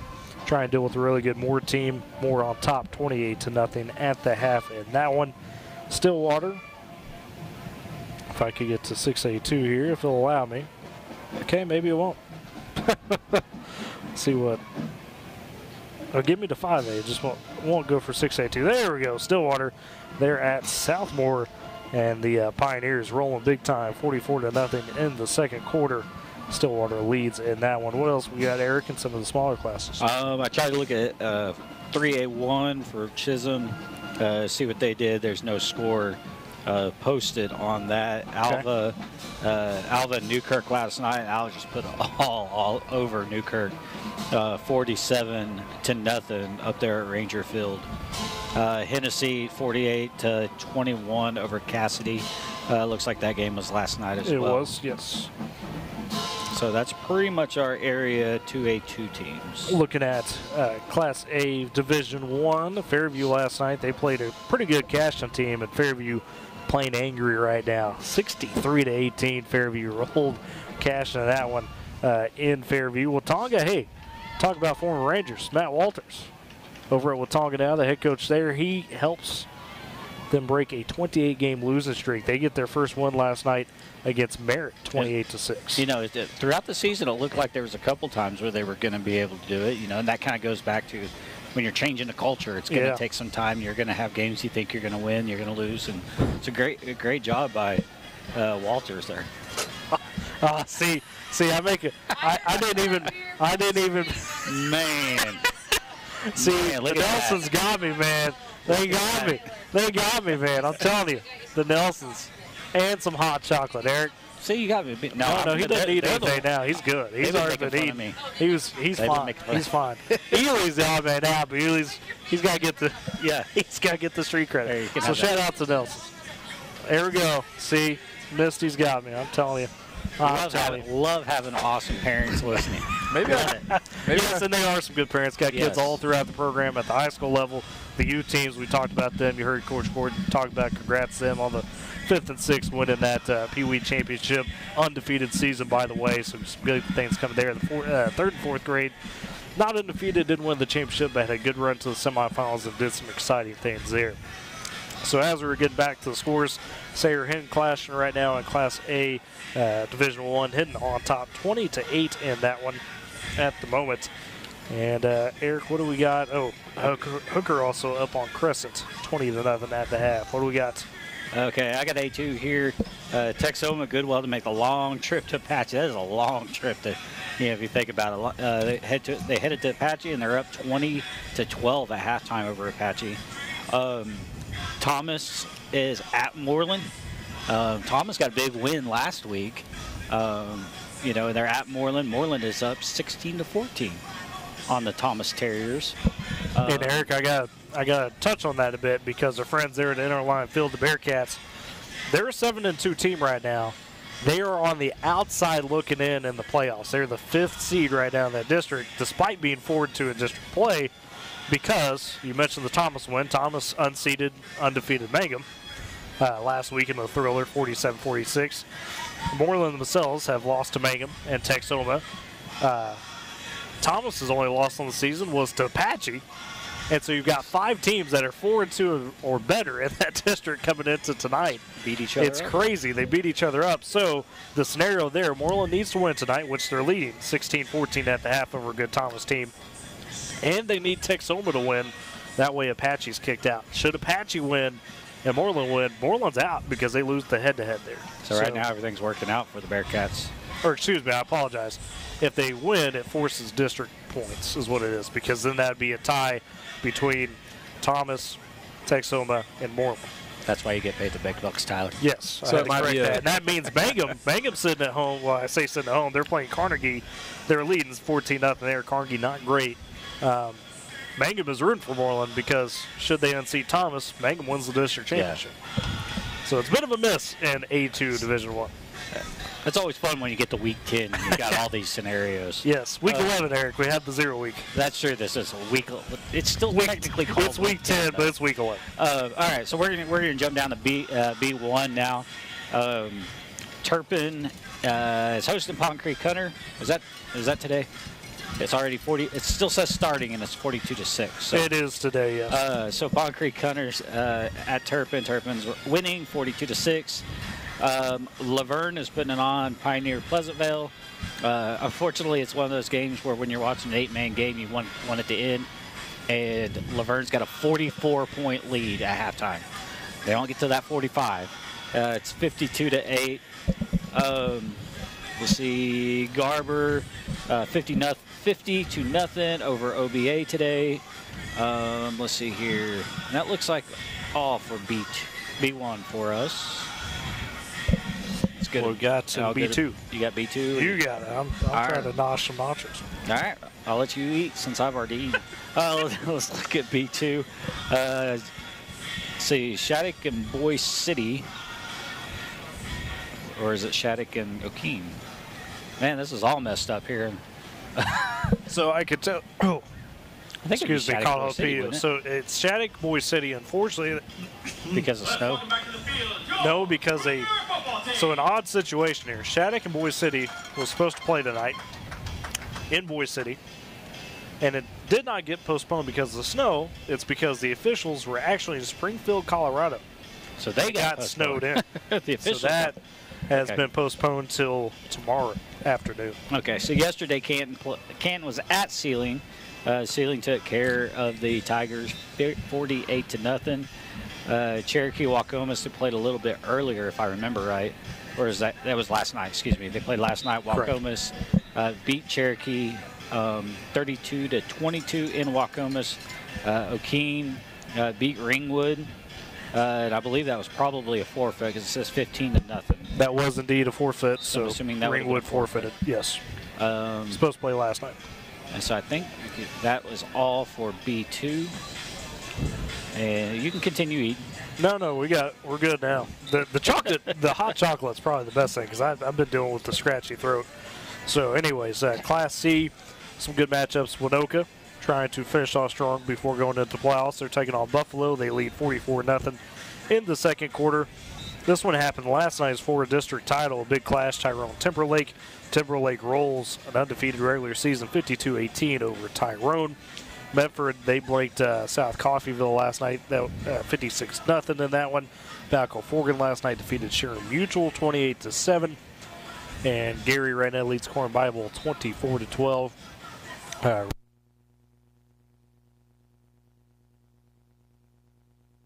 Say right over Granfield at the moment. That's actually a final 46-0. Number one team Tipton. They lead Temple 15-9. That might be a forfeit on Temple. I'm not so sure there. So, and Beaver did best Colonel Hillsdale last night, 40-38. As you get Balco Forgan at Sharon Mutual, 28-7 last night. I want to say a couple. First of all, Winoka 44-0 on their senior night. That was the seniors at Winoka was my first year teaching. They were 7th graders. Oh, wow. And so, they're kind of the first group of kids I've been around that have kind of gone all the way through. And so it's kind of a special group for me up there at Winoka. And then I also want to say Timberlake. Coach Severn, I talked to Coach Severn this summer. And if you ever talk to Coach Severn, he very much downplays how good they are. Oh, yes, as a smart coach does. Yes, and Coach Severn, I asked him how his season was going to look, and it was kind of, I don't know, we're going to be all right, but we got the, they're going to make another run for a state championship again this year. And familiar last names leading them, so we've had the Pierces, the Judds come through, right? Well, we got another one, Maverick Judd, there, and then you got Peyton Pierce, you've got oh, goodness. Now I'm going to blank on the receiver name as well. They've got some good young talent. Those guys just now juniors have really grown up over the last 2 years. And the team's had great success, but still it's been fun to watch those guys kind of mature. And they're going to have a chance there in Class C. I think they definitely feel that, no doubt about it. And that's what, Boomer fans, those are out there listening, it's kind of, we're going this final game, but if you get a chance going next week and beyond, there's a lot of good football that's going to be going on around Northwest Oklahoma, Southwest Kansas. We're not that far from Coldwater and what South Central's doing up there. They're actually in the regional round tonight is Kansas. And then is a sub-state after the regional? It would be sectionals and sub-states. Sub-states, they're semifinals. The way they do things. Yes, they label it a bit different. But that leads me into, Eric, we will be all on the road, road to the top next week with some playoff action across K101 Z92. So definitely stick with us for that. Should be a lot of good teams across Kansas, Texas, Oklahoma vying for a title. So, and of course, if you want to see what's going on tonight in the full breadth of the Tri-State, definitely tune in to Friday Night Quick Scores right now going on with CJ Montgomery and the crew until 10 o'clock. So both teams have gone through their warm-ups. Back onto the field as we get ready to kick the second half. Woodward trailing 30-6 Elk City, but we'll start with the ball, guys. Some quick keys to the second half for Woodward. Really thinking about it, it's just a few things that happen, a couple big plays here and there, and that's really what's cost Boomers. You know, don't get too down on it. You know, just continue to go out there. Think about how well you played overall as a defense.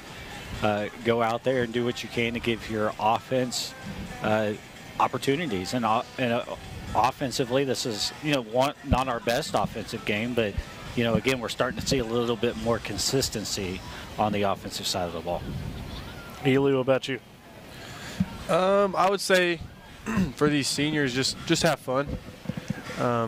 30-6. I mean, a comeback would be amazing. You know, it'd be, you know, electric, whatnot. But I would say just to come out here and enjoy your last stretch of football. And I would add to that, one play at a time. That's all you could do at this point. Like I said, final game. Go enjoy every bit of it if you're those Boomer seniors. Elk City taking their time in the huddle. Again, big shout out to Mr. Nelson, because that hot chocolate saved my voice maybe the rest of this game. I think we're getting close to Eric taking over his play-by-play for a minute. I should not. Ely's the intern. He needs to be doing I think I want to go back down to the sideline. I'm tired of witnessing y'all. No. Trying to offer some nachos. I think I shouldn't have declined. She offered me to get something for me too. Nah, no, you're taken care of. You're good. You're good. But that, you know, that to me, that's what makes, you know, Woodward a special place. Is, you know, people will step up whenever they hear things, and, you know, you know, just great support here at Woodward for Woodward schools. As kickoff for Elk City, another short one this time. And we tried to field on a little bit of a bounce by a Boomer there. It's Graff able to snake his way across the 30 to about the 33, and that's where Woodward will take over to begin the second half. And Graff, it even took him a second to try to pick that one up because it was just tough to get off the ground. That ball was kind of planted for a minute. It's Ryan Douglas Fisher, the offense onto the field. As he'll be in the shotgun, two receivers to the left as well as the tight end, one to the right. Running back Latal flanking the left side. First and 10 for Woodward at the 33.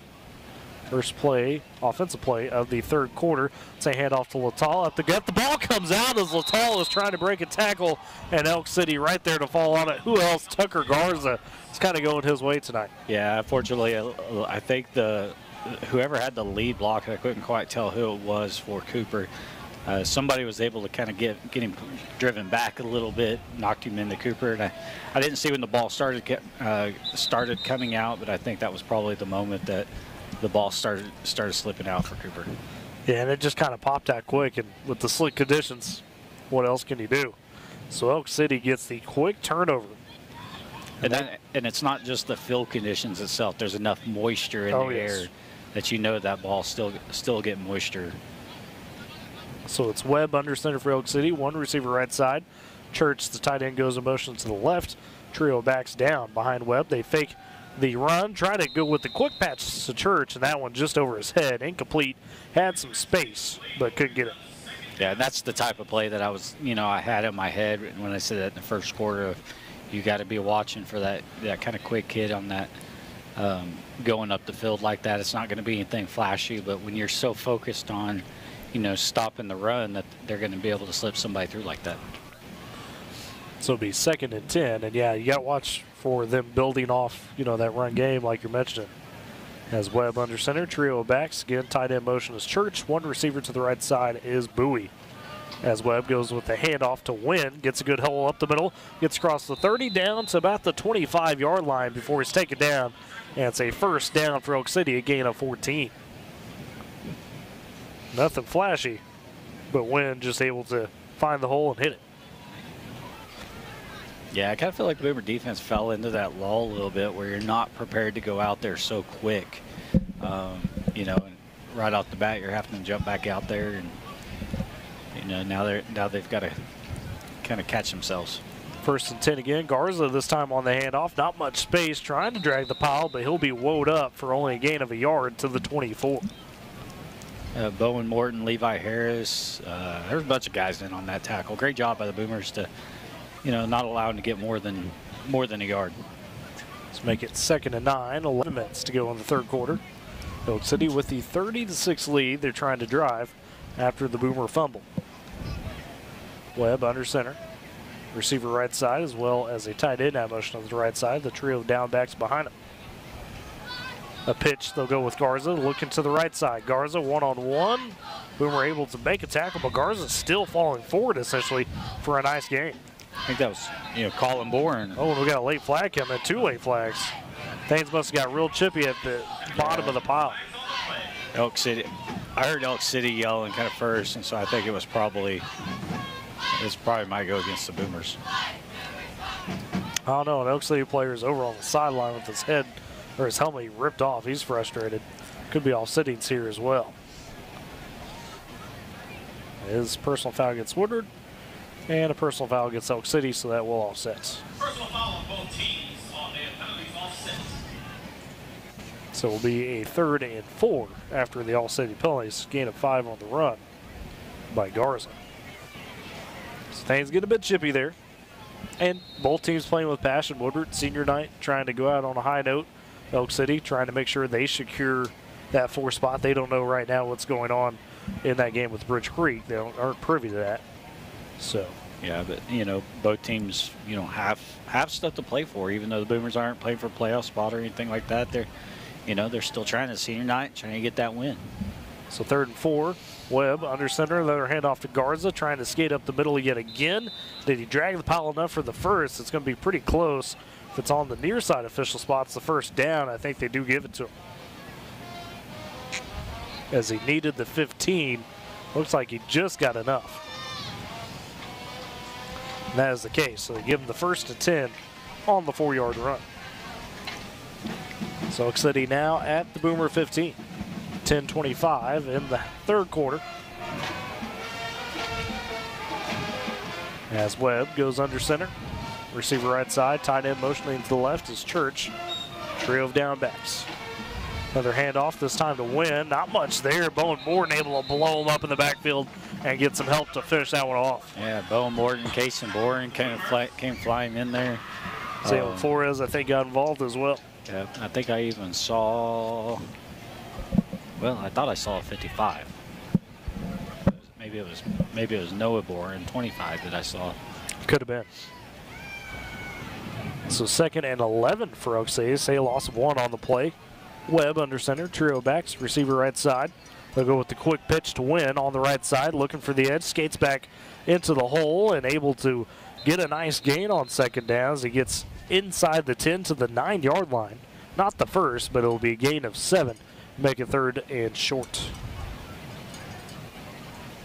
Boomers did good to corral Win on the edge, but he's able to find that cutback lane. Makes it 3rd, about 4, they say.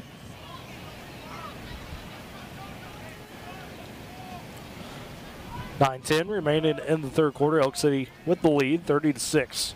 Trying to add another. Webb under center on 3rd and 4. The ball's on the ground on the handoff. Webb just has a fall on it.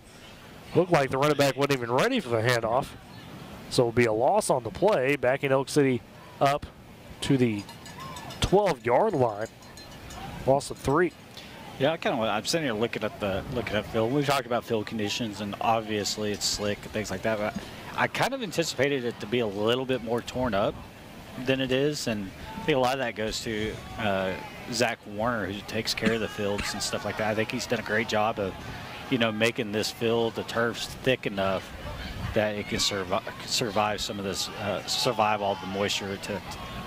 So 4th and 7 for Elk City, and a whistle and I believe a timeout before the snap by Coach Maynard. Didn't like what he see, and so with 8:20, Elk City will take a timeout in the 3rd quarter. Great Plains Bank, heritage, trust, respect. Those are the things that make Great Plains Bank great. Deep roots across Oklahoma and Texas. They are in touch with the communities in which their customers live and work. Compass Athletics, from sports equipment to championship trophies and everything in between. Visit them 2024 Main Street in Woodward or call 580-256-7045. We're trying. Great Plains Bank and Compass, powered Boomer Sports. We're trying, Tyler. Yeah, they're trying to wave to get the T-shirt launched out. They got a slingshot down there. Yeah, it's not bad. Although it didn't really go as far as it looks like it probably should go. They had one a second ago that went pretty far, but I don't think it get all the way up here. We need a T-shirt cannon. We got one in the press box. It's Ely Nolan. Oh. First time y'all been nice to me all night. Thank you.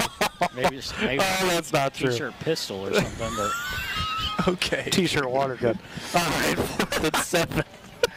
For Webb and Elk City out of the timeout. He'll be under center. Got a couple receivers and a tight end to the right side, and Webb just falls again. The turf get him.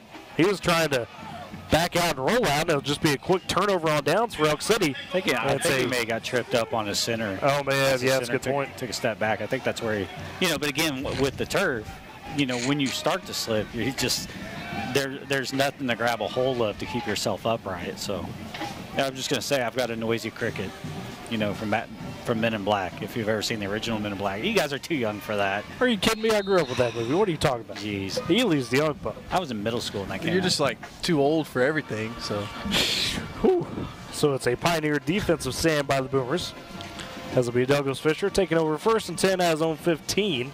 2 receivers each side of the formation. Latal in the backfield will fake the handoff. They go with a quick RBO pass on the right side to Graff, able to get a gain of 5 to about the 20.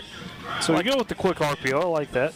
Yeah, I was about to say, I like the flashy call there. It was a sporadic play call, and they executed it. It was nice to see.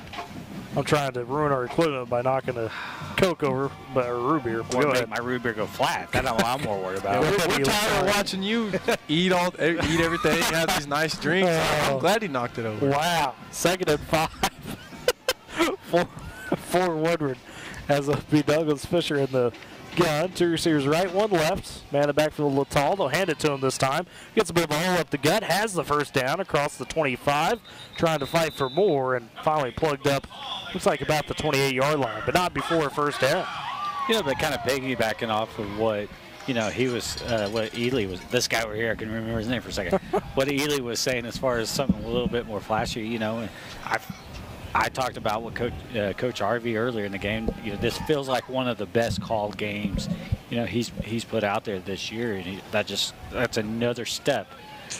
Even coaches are going to have to grow, and that's another step in this program's development. 1st and 10 for Woodward. Another handoff to Latal, trying to bounce it to the right side. Not much there. Finds a good cutback lane to at least fight back to the line of scrimmage, maybe even gained a yard.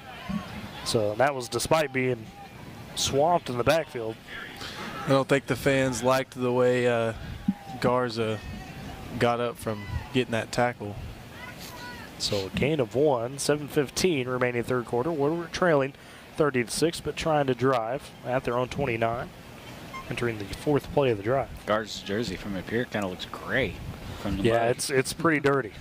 There's going to be these trainers. Hats off to them for both teams after this one. That's because if they make the playoffs, they're gonna have to play on the road too. So they're gonna have to get all this out. Douglas Fisher back to pass on 2nd and 9, dumps it short to Latal, but that one well in the backfield at about the 25. And Eric, I think that goes back to the comment you made in the first half. You like that Douglas Fisher wants to stretch it out, but you got to be careful to not stretch it out too much. And a late flag comes in. Yeah, I think Garza got driven out of bounds and thrown into the Boomer sideline. I think this is going to be an unsportsmanlike against the Boomers. So add insult to some of that loss, as it was already going to be back at the 25, and sure enough, unsportsmanlike on Woodward. And that's one of those that, it was. You got a lot of these young guys for the Boomers, and they're trying to establish themselves as a team. Like people aren't scared of them right now, and they're trying to do things, be more physical, kind of drawing that fear. Right. So they're going to sometimes do a little too much, but they're also kind of showing, hey, we're not going to back down. We're going to keep fighting no matter what. For sure. The thing with that is, you strike fear by going and executing too. Let the play speak for you a bit. So the penalty not as bad on the, not sure, I thought this would be further back. Now they're going to mark it off. So they had to find the original spot of the play, which is about the 23, and now they move it back to inside the 15 at about the 11, maybe the 12. Looks like the 12. So 3rd and a mile for the Boomers. 6:43 remaining 3rd quarter. Douglas Fisher, empty set, looking to pass. Under some initial pressure, rolls out right, floats it down the field. Latal turned upfield, but that one goes out of bounds, incomplete. So it'll be a 4th down for Woodward, and they will have to punt. Yeah, and like you talked about, costing your team by doing something like that. That actually happened a good 10 yards up the field from where the previous play had ended. Right. You know, and so, you know, not only did you do it, but you did it not in the act of trying to within the play, within the action. Graff punting from his own end zone. Clean snap, decent kick. This one gets to almost the 40. It does get to the 40, still in Boomer territory as it's down by Austin Rowland, and Elk City will take over in Boomer territory at the 40 with 6:27 left in the third quarter. And that is one thing I hope that, the Boomers kind of think about going into next season, because the discipline in that aspect of the game has hurt us multiple times this year. And it's just being more disciplined, knowing when you can celebrate, how you can celebrate, when you can add a little bit of extra, Right. send a message, Yeah. different things like that. It's doing it in ways that's not going to. You don't want to discourage emotion, but you got to do it within the confines of the game. So 1st and 10 for Elk City. Webb faking the handoff, and he's just gobbled up in the backfield. Big man all over him for the Boomers. And that looked to be Adrian Garcia, the freshman. Getting some time and doing some good work. Loss of about 3 on the play. I'm not sure if that was a busted play, Eric, or Webb just made the wrong read. Yeah, I think part of it was the Boomers got a really good push initially, and he was trying to get his read, but unfortunately his offensive line was already right up against him. So he was just kind of following his way, hoping to be able to pop out, and Boomers stuck with him. 2nd and 13. Webb back under center. Trio of backs behind him. One receiver to the left. 5:40 remains third quarter. This time a handoff. It'll be to Seehee, and boy, he is clamped down hard there by Dominique Gordon and Colin Bourne combined. Dom went low, Colin went high, and we could hear it up here with our headphones on. It was only a gain of 2 on the play, so 3rd and 11 for Elk City on the run by Seehee. Good tackle. That's a sophomore and a freshman on the tackle there combined. Yeah, and that's the thing. You look up and look out there right now, and this Boomers defense, and you got mostly young guys out there, with the exception of a couple. As Webb under center, 3rd and 11, right side is Bowie. Trio of backs. Webb back to pass, looking for the hot route to the tight end, and that's through his hands, Church. Couldn't get a grasp on it. Looked like, can't tell, was that Flores or Harris that sunk back from that D-line spot just to maybe put a hand up? I believe it's Harris. It was Harris who just recognized it, sunk back, and was able to at least affect maybe the vision of Church. It'll be 4th down. So another Pioneer defensive stand by the Boomers. Just kind of going back to what I was saying, of the 11 guys that were on the field on that last play, only 2 of them were upperclassmen. Yeah. Everybody else freshmen and sophomores. So Bowie back to punt, standing about the Boomer 47. This one a good one, angling towards the middle of the field. Lataw just going to smartly let it roll into the end zone for a touchback. As Woodward will reclaim possession with 4:45 remaining in the third quarter. So you got a couple defensive stops if you're the Woodward defense guys to begin the second half. Now you got to see that Boomer offense get back in gear. Yeah, you do. I mean, we haven't seen more than 3 or 4 plays on the side of the Woodward offense. So I think just a drive here to go get some points would help the morale on this Boomer sideline. It's 1st and 10 at their own 20. As Douglas Fisher in the gun, trips to the right, running back and tight end, also to the right. Nobody left. Bit of a high snap, handed off to Lataw up the middle. Squeezes through a couple of linemen. Gets about 3 out of the run. Kind of jumped over the line right there. Yeah, that looks like he went to make a cut, like kind of a little jump cut. And maybe somebody kind of backed into him as he went to make the jump cut. So he kind of rode the back of this blocker there for a second. So up to the 24. They actually gave him a gain of 4. 2nd and 6 for the Boomers. Douglas Fisher in the shotgun. 1 receiver right side as well as Lataw flanking, and then trio of receivers packed in tight on the left. Douglas Fisher, another fake on the handoff, trying to go to Colt Moore over the middle. That pass just a bit high, tight window to squeeze it into as well. Falls incomplete. Yeah, I think the ball just sailed on him a little bit. Really wasn't. I don't want to say it was a bad throw. I mean, if the ball came down a little bit, it would have hit Colt in stride. It just kind of got away from him. Yeah, and that play call right there is where we've seen Woodward and Colt Moore get a lot of yards throughout these weeks. We've seen that post route get called for Colt Moore quite a few times, and it seems to work. Just not the best throw there. So 3rd and 7. Douglas Fisher back to pass, looking to the left. Boomers trying to set up the screen. They dump it to Lataw. Has a couple blocks in front, trying to get towards the first down marker. Just going to be across it and gets there. Good blocking out in space by the Boomers, and Lataw able to convert and get the first down. Yeah, great call to be able to kind of throw him off a little bit.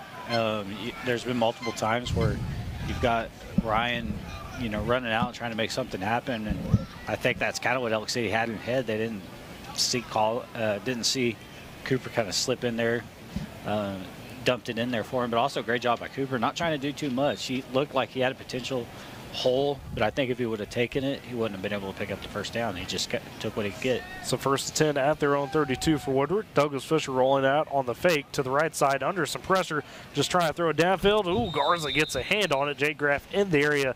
Pass falls incomplete. As looks like Jackson MacArthur was all over Ryan Douglas Fisher. Yeah, I think Ryan may have slipped just a tad too as he made that throw. But also a great job by Garza to get up and just get a hand on it. Because Jake was making that cut to come back, and I think he had an opportunity to maybe catch it, make a shoestring catch, but Garza was able to get a paw on it. 2nd and 10 for Woodward. 3:22 remaining 3rd quarter. Elk City leads 30-6. He was able to get a hoof on it. With the Elks. Okay, hey, it is Dad Joke Friday on K101, so there you go. I was able to. There you go.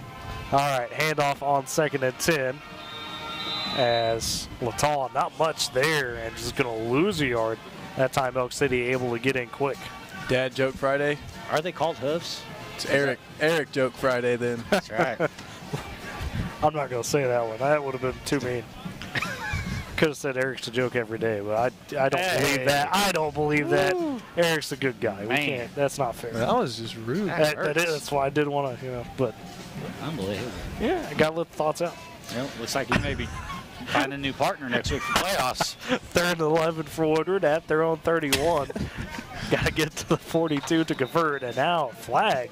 Going to be a false start on Woodward. No, something on the defense. I know it was, yeah. It's offsides on the defense, so Elk City jump. Never mind. I'll say with Lataw in motion, thought somebody may have jumped for the Boomers. Not the case. So you get a free 5. Makes it 3rd and a bit nicer. It's now 3rd and 6 after the penalty. It was a lot better to be in kind of the 3rd medium range than behind the stick. Absolutely. Douglas Fisher in the gun. 2 receivers right as well as the tight end, 1 left. Lataw motions out of the backfield. Douglas Fisher looking to the right side. Now scanning back. Takes a deep shot. That ball a bit of a wobbler into the crowd, and it's picked off by Elk City. And retreating back for that interception. Have to see for the Elks. That would be Easton Sloan, the senior defensive back who we talked about in the pregame. It's one thing about the kind of a desperation heave right there, and the ball's obviously not dry, so it's kind of hard to get the power you want on it, and it just kind of slips out of his hands, and a bunch of Elks there to jump for the ball. And we've seen that come into play by both quarterbacks, I think, where they try to get that grip, and you could tell power isn't necessarily fully down. Yeah, and that kind of had a mix of a little bit of it all, because you're also going into the wind there. Right. You know, the wetter the air is, you're not going to get as much carry on it anyways. You know, so I think there was kind of a lot going against it there. So Elk City takes over 1st and 10 at their own 43. Webb under center, trio backs, fakes the handoff, looking to pass one-on-one, taking a deep shot to Bowie this time. Oh, Cooper Gregory had it, just couldn't haul it in, read it clean. Bit of a risky throw by Webb, but ultimately be incomplete. Yeah, and you know, the way the defense was set up, Cooper was set back there. Cooper was the only one kind of playing that safety position, you know, and he read it perfectly and, you know, had a chance at an interception. That could be a new. No, we can't do that. 2nd and 10. Yeah, no, it was set up proper defensively for the Boomers, no doubt, over the top to watch that deep pass. 2:11 to go, 3rd quarter. Webb under center, fakes the handoff again, looking to pass one more time, this time under pressure. Troy Bates trying to get him, and Webb just throws it away in the dirt smartly. Brings up 3rd and 10. Good pursuit by the Boomers and good coverage on the back end by the secondary. for nobody to be open. But it sounds like there's some fans down there that are kind of upset that maybe wasn't intentional grounding. Wanting intentional grounding, but he was definitely out of the tackle box. They got back to line of scrimmage, so yeah, there's no way it's intentional grounding. Still, though, the Boomers doing what they got to do defensively now. 2:05 to go in the third quarter. Elk City still leading 30-6, but face a 3rd and 10 from their own 43. Webb under center, receiver right side, Trio backs behind him. This time they finally pitch it out to Seehee on the right edge. He's looking to cut it upfield, has some space, but a nice open field tackle planting him. Trying to see who that is for the Boomers. It looked Mason like Arnold. Mason Arnold just picked him up, kind of scooped him down, a la little spine buster. Yeah, we talk about, kind of the the passion that Mason Arnold, played.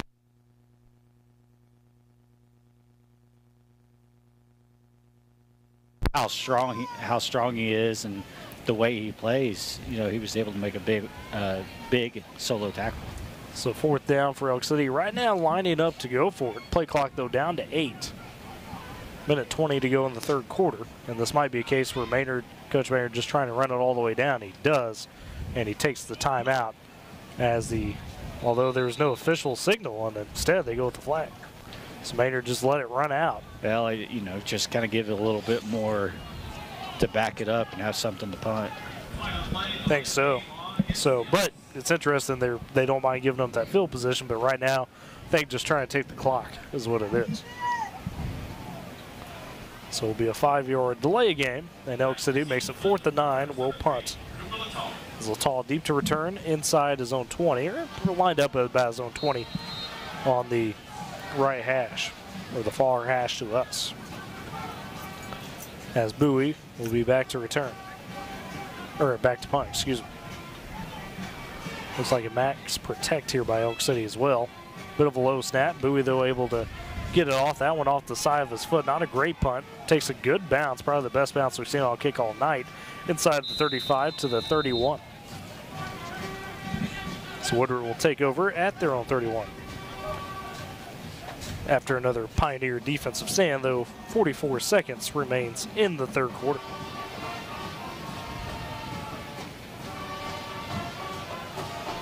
Salient State Bank now with the branch in Woodward, their new location, 2314 Williams Avenue. Salient State Bank Woodward branch offers full-service banking, personal checking, savings, home and commercial loans, mobile online banking, wire transfers, and much more. Salient State Bank powering Boomer Sports. Douglas Fisher in the gun. Will hand off, no fake. They hand off to Littall. Now looking for the RPO. Gets it out to Graff in the backfield. Left side. Graff trying to get to the stick. Maybe just a touch short, but a good effort by Graff on the second effort. That was really close by Ryan there. Yeah. He was only about a yard off from making a legal throw downfield, but and you got to watch it if you're the lineman too, not to get too far downfield. Although they did a good job. Gain of 9, they say. 2nd and 1 at the 40 for Woodward, their own 40. Don't have to run this play before the end of the quarter. Looks like they will. Douglas Fisher in the gun. They go with the handoff to Littall. Littall doesn't get much, but does get enough for the first down. It's a 2-yard gain, and that's how we end the third quarter. We'll head into the fourth with Woodward having a 1st and 10 and trailing 30-6. We'll step aside. You're listening to Boomer Football on Z92 and Boomer TV.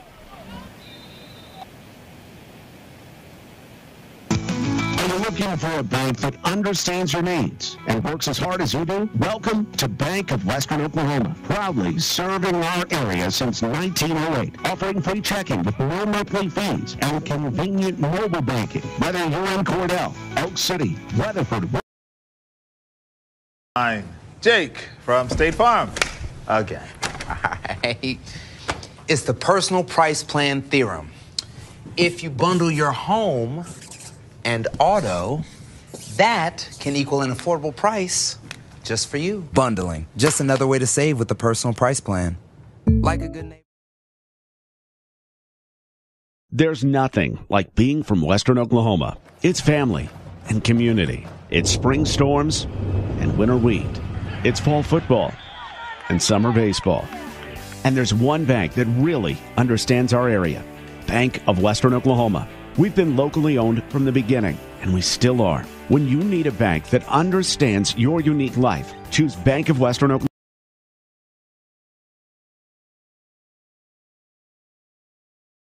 Go Pioneer Smart Wi-Fi app, managing your home network is a breeze. Choose from multiple plans with symmetrical speeds for lightning-fast uploads and downloads. Get your family school ready with Go Pioneer Fiber Internet. Sign up today at gopioneer.com. And welcome back to football on C92 as we begin the fourth quarter. It's 1st and 10 for Woodward at their own 42. The Boomers go with the quick handoff to Cooper Littall. Decent gain on first down. Nets 4 yards across the 45 to 46. And we've seen that first down run be effective for Woodward, Eric, but just hasn't really broke big yet. It's been 4 or 5 yards at a time. Yeah. You know, but again, it goes back to those are the things that we want to continue to do. You know, because honestly, when you get into this, it's all about giving that offensive line, you know, more time to work, more time to gain some confidence. Douglas Fisher pulls it on a option play and just going to throw it out of bounds to the right side. Was looking like maybe for Luke Parkhurst was on that right side, but nothing there that time. Douglas Fisher smartly dumping it away. So it brings up 3rd and 6 for Woodward. And we've got 11:20 left in the ball game. Boomers trail 30-6. The defense has yet to let up points in the second half. Offense, so just hasn't quite been able to string together a drive yet. I do want to mention that, you know, Coach Mattingly on the coaches show, you know, said, you know, one of the offensive line's goals was to get to 100 yards on the ground this year. I don't think they got near that, but they've done a great job overall tonight. And now Douglas Fisher back to pass on 3rd down. Scrambles to the right side, has some time, loads up, takes a shot over the middle. That one almost intercepted. Was trying to find Cooper Littall, but Littall had run off more so to the left side of the field. Tucker Garza drops the potential interception. That's a tough pass to make when it's dry outside. You know, you roll out right and you try to throw it all the way back left. That's a scary ball. But if there's somebody that believes they can make that throw, it's definitely Ryan Douglas Fisher, no doubt. He had the wind by his back too, to be fair. So, but also shot on 4th and 6. Douglas Fisher, though, actually just going to delay the pooch punt. Does a good one inside the 20. It's going to roll and die in one of those clumps of pits of worn out field about the 18. Probably could have rolled a little bit better, but I think it hit some mud and kind of stuck. It did. So Elk City will take back over inside their own 20 with 11:03 to go in the ball game. They lead 30-6. You two and you're dancing up here, man. I tell you, been all night. They're having fun though. We're having fun up here. That's what it's about. And that's the thing. It's like when you come playoff time and we're in other places, we can't do all this stuff. Got to get it out. Do it now. Yeah, fair enough. Yeah, the Elks under center with Logan Webb. Trio backs behind him. A quick handoff up the gut. Oh, and Woodward falls on it. It's Mason Arnold just able to fall on it. So a quick turnover by Elk City on their first play of the drive. Couldn't tell who was the ball carrier, but they just put it on the ground. Yeah, I think it just kind of just popped out on him, and Mason was right there and finished it off with a turnover. It's always good to get a takeaway on senior night, too. That it is. As Woodward all of a sudden will have great field position inside the 25. Eric didn't even knock it over the papers. All my papers. All my live reads. 10:57 to go in the ball game. Woodward trails 30-6, but have a chance now to try to bring it a bit closer. Shotgun, 1st and 10. A handoff to Littall, busted out to the left side. Nice little cutback despite the slip, and gets about a gain of, looks like he got up to the 17, so solid gain on first down, gain of 6, they'll call. Those were two really good blocks on the left side of the line right there by Corvin Samarco, and I'm not sure who the left guard is. It might have been John Ortega. Yeah, John Ortega. Jr. Or no, that's nope, excuse 50. me. Apologize. We'll correct that. Adrian Cruz, left guard. Ortega's the second. Another snap, handoff again to Littall. This time, though, Elk City on it as Littall nowhere to go. Saw 2 Elks right in his face as soon as he took the handoff. So bring up a 3rd and about 5, we'll say. Maybe a long 4. I wouldn't be surprised if you see a rollout to whichever side Colt Moore ends up lining up on, and you know, sometimes we've seen it to where he goes all the way to the pylon and gets in the corner, but they've got a little bit of room to get first down as well. So 3rd and 5 will call it for the Boomers. Douglas Fisher back to pass, rolling to the right side initially. Now we'll load up for a shot to Graff, back to the end zone, open, and he brings it down for the touchdown. Jake Graff holds it in. And the best throw of the night, no doubt, by Ryan Douglas Fisher near that pylon. Graff able to hold on. It's a touchdown for the Boomers. Well, I was calling pass, but it just went opposite of Colt Moore, which is probably a great job by, kind of using Colt as more of a decoy, because, they've done that all year long. Jake did everything he could to get past the defender and put himself in the perfect spot in the end zone for Ryan to drop it in there. Unfortunately, he kind of got drilled in the back and pushed. Yeah. Come up slow, so. Yeah, it went down a bit weird, so he's off the field under his own power, Blake said, kind of feeling that back. So, but a great job by Graff to be able to haul that one in. Shaking his head like he's all right. That's one you just got to kind of walk off a little bit. Probably will feel in the morning. Boomers going for 2, trailing 30-12. Trying to put themselves within 2 touchdowns. It's Douglas Fisher in the gun. They go with the handoff to Laton, and that's just blown up immediately as Elk City read that one all the way. So a 2-point conversion, no good. Remains 30-12, so the Boomers trail by 18 with 9:53 remaining. On your Just Wall Chevrolet scoreboard. Still though. Oh, go ahead. No. Good, I was just recapping. You're fine. I just want to give a shout out to the way the offensive line played in that possession. Yes. Kind of touched on it, a couple times, but offensive line did a great job of giving Cooper opportunities to move the ball. They provided some really good blocking for Ryan Douglas on that possession. So great job of the offensive line. Yeah, and something to kind of key into what you're saying. A lot of youth right there. I mean, not a lot of experience on the offensive line, and that's one thing you can completely bring back next year. Nobody's leaving you, so that's good. That's a good thing to focus on for the Boomers, is to get that offensive line, the continuity going, and just be ready for next year as they can come in and build their chemistry. I mean, you've really only had 2 seniors kind of rotate in, and Drake Roberts, he's been kind of banged up throughout the year, and Zaylon Flores on that line. So to your point, Ely, pretty much all those guys you're bringing back now have some of that experience and have seen some good film at least together as a unit. Boomers ready. Kick it off with Ryan Douglas Fisher. Deep to return. Looks to be Garza by himself. Elk City lined up for preparing for a potential short kick. And Douglas Fisher just going to squib it. That'll take a good roll inside the 5 to the 3 to the 2. Garza will have to field it, and he just falls down at about his own 9. Yeah, he slipped down, Almost looks like it was on purpose. Like he just said, hey, not going to try to do too much with it. Yeah, that was one of those situations, though, where on any other night, that ball rolls into the end zone, which, is what he was wanting to happen, but it kind of gets in this mud and doesn't really go anywhere, so he had to pick it up and try to make something happen. R5 customer embroidery. When you work with R5, you can count on a quick, fun, enjoyable process with results that consistently exceed expectations. Go chat with their screen printing experts about customized apparel, 817 Main Street in Woodward, or 580-256-3579. R5 powering Boomer Sports throughout the season. And bringing hot chocolate to the press box. Thank you, Misty. Thanks, Misty. Webb under center. Trio backs for Elk City. This time a handoff, some space for Seehee as he goes off the right side, gets all the way across the 20 to about the 24 before he's knocked out of bounds. Seehee hasn't had many carries, but when he's got him, he's been really effective. Yeah, that was just a great job by the Elk. God, man, I cannot talk. Elk City now. The Elk City offensive line too. I mean, it is near Christmas, so Elk City can kind of fly. Yeah. That's true. And now I'm all thrown off. Their offensive line, great job by, just sticking to their blocks and allowing them to pick up the first down. Webb under center again. Trio backs behind him. Receiver to the left side. Now tight end Church goes in motion to the right side.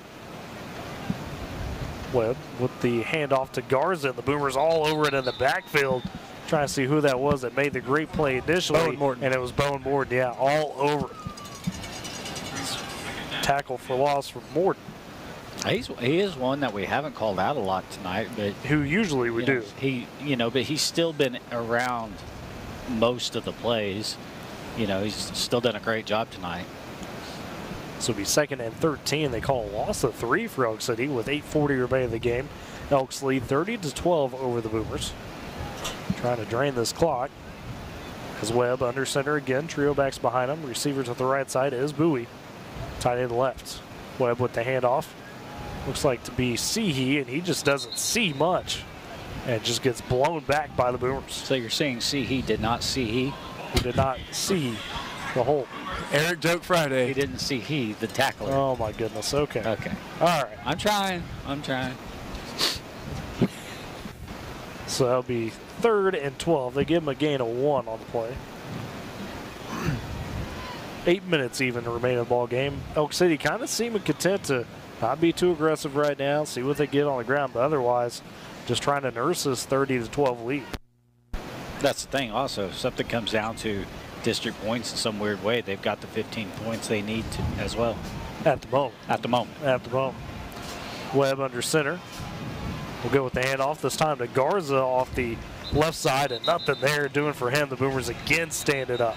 And again, a little chippy at the end of it. Adrian Garcia on the tackle. No flags, though, despite a bit of the chippiness. And that's what I was about to talk about, Adrian Garcia. He blew up, you know. He's been big tonight, no doubt. He got in there and made a great play. And that's a kid that, you know, sophomore.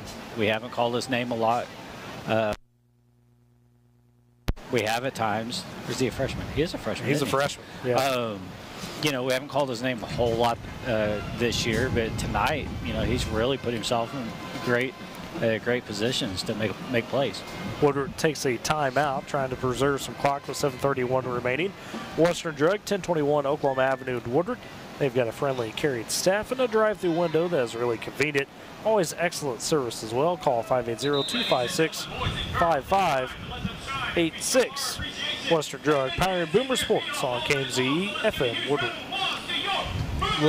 Little score update here. Thomas Fake Custer leads Moreland 22-16. How much time? Still in the 4th quarter. Okay.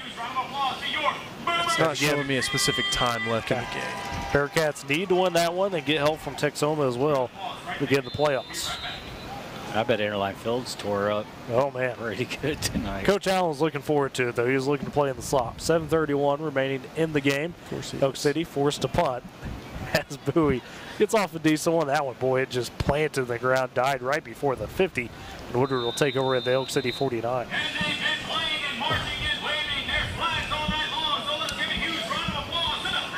And so Boomer dance, cheer, and band being recognized here in the 4th quarter. For their hard work, especially in these treacherous conditions.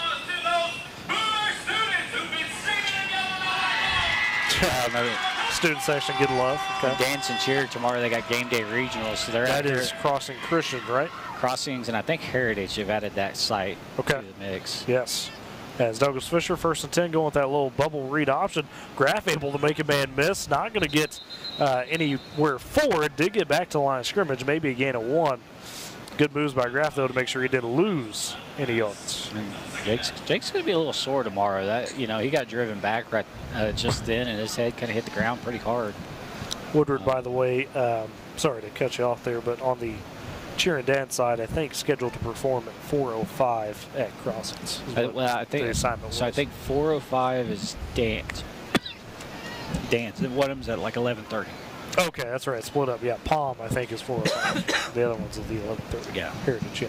There you go. So 2nd and 10 for the Boomers. Clock running 6:35, trailing 30-12. They'll hand it off to Lataw, up the gut, able to escape out of the tackle, and then get to about the 46. Gets a gain of 3. It'll be 3rd and 7 for Woodward. That's what they got their competition tomorrow, and then wrestling opens tomorrow. At UConn. At UConn. Yeah.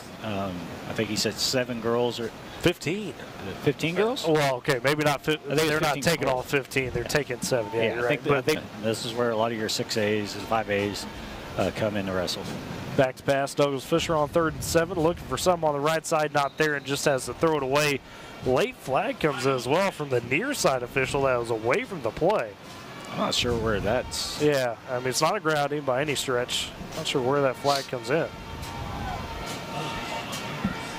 Okay, that's declined, though, by Coach Maynard. Didn't see where that hold was.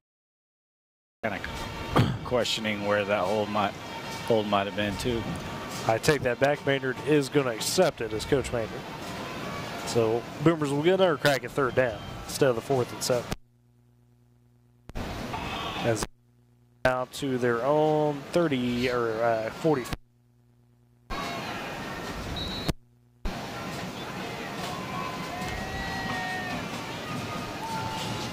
This will be Douglas Fisher in the gun, empty set. 2 receivers left, 2 to the right, as well as the tight end. Goes with a hard count now, back to pass. Rolling to that short side, looking for somebody on the sideline, incomplete. Looked like Lataw had a chance at it and just couldn't haul it in. Was trying to be able to tiptoe along the sideline. That Elk City defender went into the chain gang there.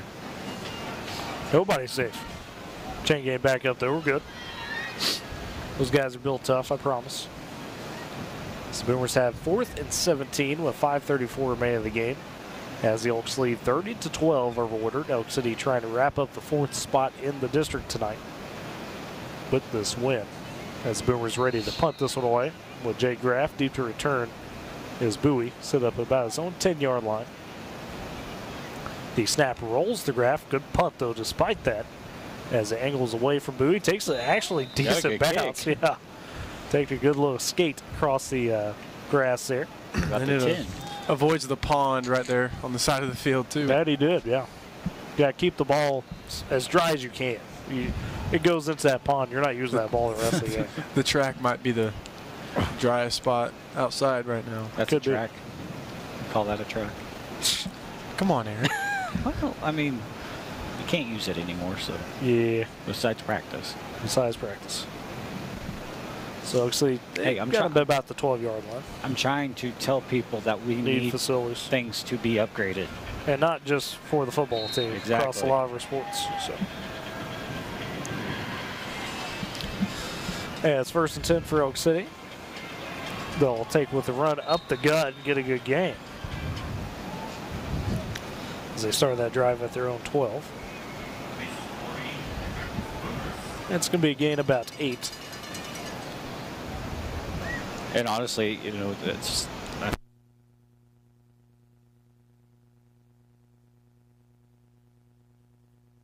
and a lot of that comes down to how well the front has been playing, you know, for the Boomers. As the safety, he hasn't needed to come up and make any, you know,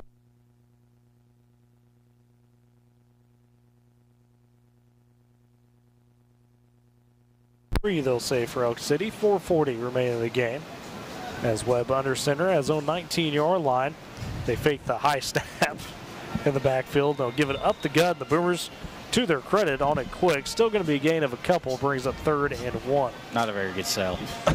Kind of a cartoonish sell, yes. Yeah. It's kind of a Austin Theory stunner sell. Okay. All right. We can't get too wrestling. Not many people are going to pick up that reference. I get it. Sorry, I actually saw that video again today, and so that's what made me think about it. But fair enough.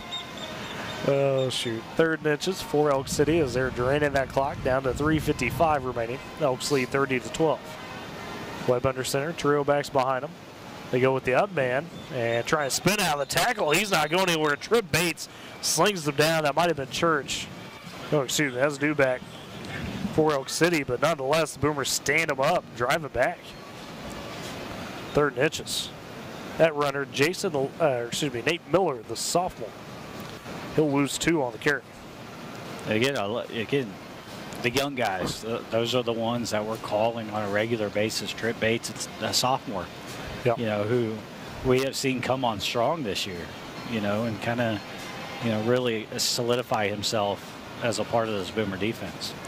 So Webb under center on 4th and 2 for the Elks. Now looks back to the sidelines. The clock runs to 2 on the play clock. And Elk City just going to take the timeout as Coach Maynard and was just trying to drain that clock. M&D Enterprises and Lawnmower Shop for your best lawn, porch, or patio. M&D and the Lawnmower Shop are your people. Carry everything you need to make your greenscape that little piece of heaven you've always dreamed of. Locations in Woodward, Ken, and Weatherford. Also Smith & Co. Auction and Realty. Oklahoma's real estate and land auction expert. Smith & Co. is your #1 choice for all your land auctions and real estate needs. Call 580-254-3975 or email ira@smithcorealestate.com. Smith & Co. M&D is powering Boomer Sports throughout the season. And I think the big thing here, Eric, and we can talk about this post game a little bit when we get to it, at least right now, the Boomer defense is going to come out and pitch a shutout in the second half the way it stands. So that is a point of, clear, not giving up, didn't put the heads down. Yeah, and it kind of goes back to it. I think there was only two touchdowns that they gave up. That was right. The breakdown on the pass, right. And then that big drive that Elk City had. And Bowie ready to punt this one away. Decent snap, high punt. Latal going to watch it kind of bounce around him and then step away from it as it goes past the 50-yard line to about the 48 in Woodward territory, and that's when they'll take over at their own 48 with 2:55 remaining. Boomers trail 30-12, down 3 scores. Not impossible, but it's going to be, you're going to have to go quick and do everything you can here. But I think you guys could both agree, kind of as I say this, and if you don't, slap me in the face.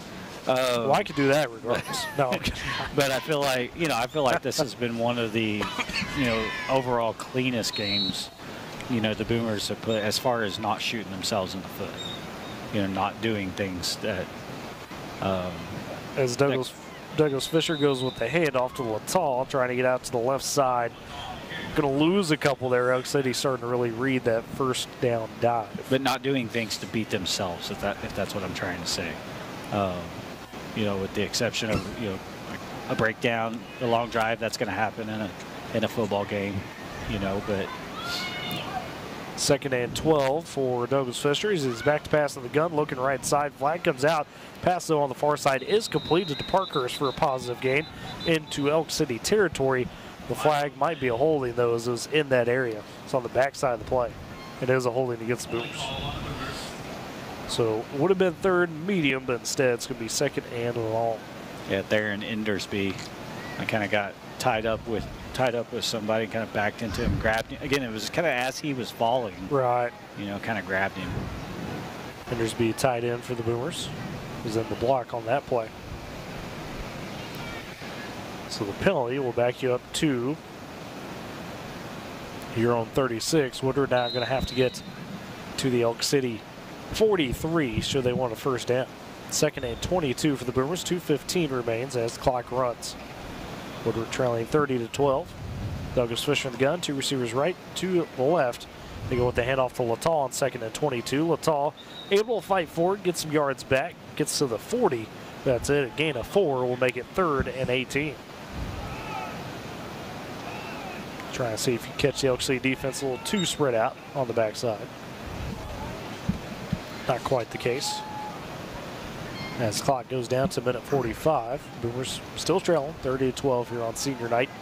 Elk City looks like they're on their way to locking up the 4th seed in District 1 in Class 4A's. Douglas Fisher back to pass, rolling short right side, has some blockers in front of him. Still scanning, now looks, just across the 50 to Jake Graff. Well covered. That pass low and incomplete. So we'll bring up 4th and 18 for the Boomers. Yeah, and I think that's a lot of that because we've seen Jake go down and try to make those plays. And, it looks like his back, is still hurting pretty bad. I think that kind of played into the fact that he didn't make he didn't go as hard on trying to make that catch because, because his back is hurting. So the Boomer punt unit onto the field with minute 30 left. Bowie back deep to return. Has a net man in front of him as well. I think the Boomer. Okay. And now a timeout having to be burned by Woodward. So your long snapper not on. Yep, kind of the most important. Kind of need that to get the play going. Most important part of the. Gotta say though, the Boomer faithful been out here all game long for senior night. Very much love to see that. Despite the tough conditions, everybody came out, bundled up, and supported the Boomers throughout the night. So they've done so all season long.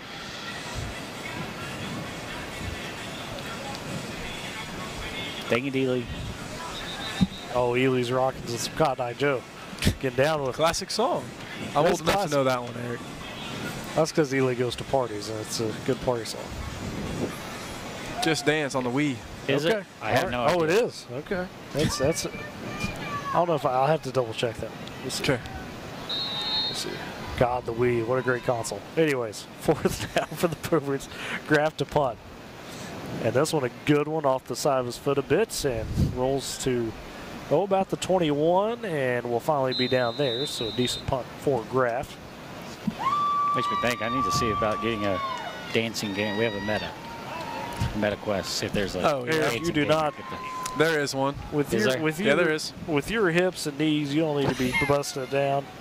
Jeez. That one got him. Because he knows it's true. Grab. Shut up. It's 100% true. So the girls basketball hosted a scrimmage yesterday, and I was the lone person, doing some JV games, reffing. So I stayed at half court and just kind of went back and forth. I wasn't going to run the big gym going up and down the floor. Got the young man doing the work. Okay, fair enough. Boomers burned their last time out with a minute 11 to go in the game. Elk City, again, should just have to take a couple kneel downs in this one. Of course, remind you, as we mentioned at half, we will be on the road to the top next week, catching up with all the area teams in the playoffs. Kansas already in the regional round. We'll be moving to the sectionals next week. Got a couple teams live there, South Central, South Barber, Messon Lodge rolling, at least last time I checked. And then Texas, Oklahoma will get their playoffs started next week. Be a lot of exciting times on the road to the top. So definitely want to tune in for that. As Elk City out of the timeout or out of the Boomer timeout, we'll take another knee with Webb. I sure hope one of those Texas teams makes a run to Dallas, or Arlington, I should say. Canadians usually the team that does it, and they have just been stopped short the last couple of years. They've still got a good squad down there this year. I don't know if they've got enough to get there. Texas playoffs are a different animal compared to just about anything else. I'll tell you who might have a squad that could do it. Wheeler Mustangs are pretty stout. I like what Wheeler's been doing. They've been rolling pretty well, so watch out for Wheeler. 6-man, Follette, Booker and Miami all making the playoffs. See what awaits them. I've never seen a 6-man game. Oh, Eric, it's a blast. Yeah, you went would down to Follette one Friday, and it's the opening kickoff got took back to the house. Yeah. Yes. So we saw that in Kansas this year. With him, man, yes. Back to back. Really? There was the final kneel down for the ensuing kickoff for Elk City, as that will be the ball game. The Boomers fall tonight to the Elks, 30-12 on senior night. We'll step aside for a break, come back, put a bow on the game and the season. You're listening to Boomer Football on Z92 and Boomer TV. You tackle an endless to-do list every day. It may seem like a thankless job, but you know better. It's the little things that matter most. Who can solve this equation? Ooh! Me. Anyone else? Fine. Jake from State Farm. Again. Right. It's the personal price plan theorem. If you bundle your home and auto, that can equal an affordable price just for you. Bundling. Just another way to save with the personal price plan. Like a good neighbor. There's nothing like being from Western Oklahoma. It's family and community. It's spring storms and winter wheat. It's fall football and summer baseball. And there's one bank that really understands our area. Bank of Western Oklahoma. We've been locally owned from the beginning, and we still are. When you need a bank that understands your unique life, choose Bank of Western Oklahoma, the bank that works as hard as you do. Member FDIC, an equal housing lender.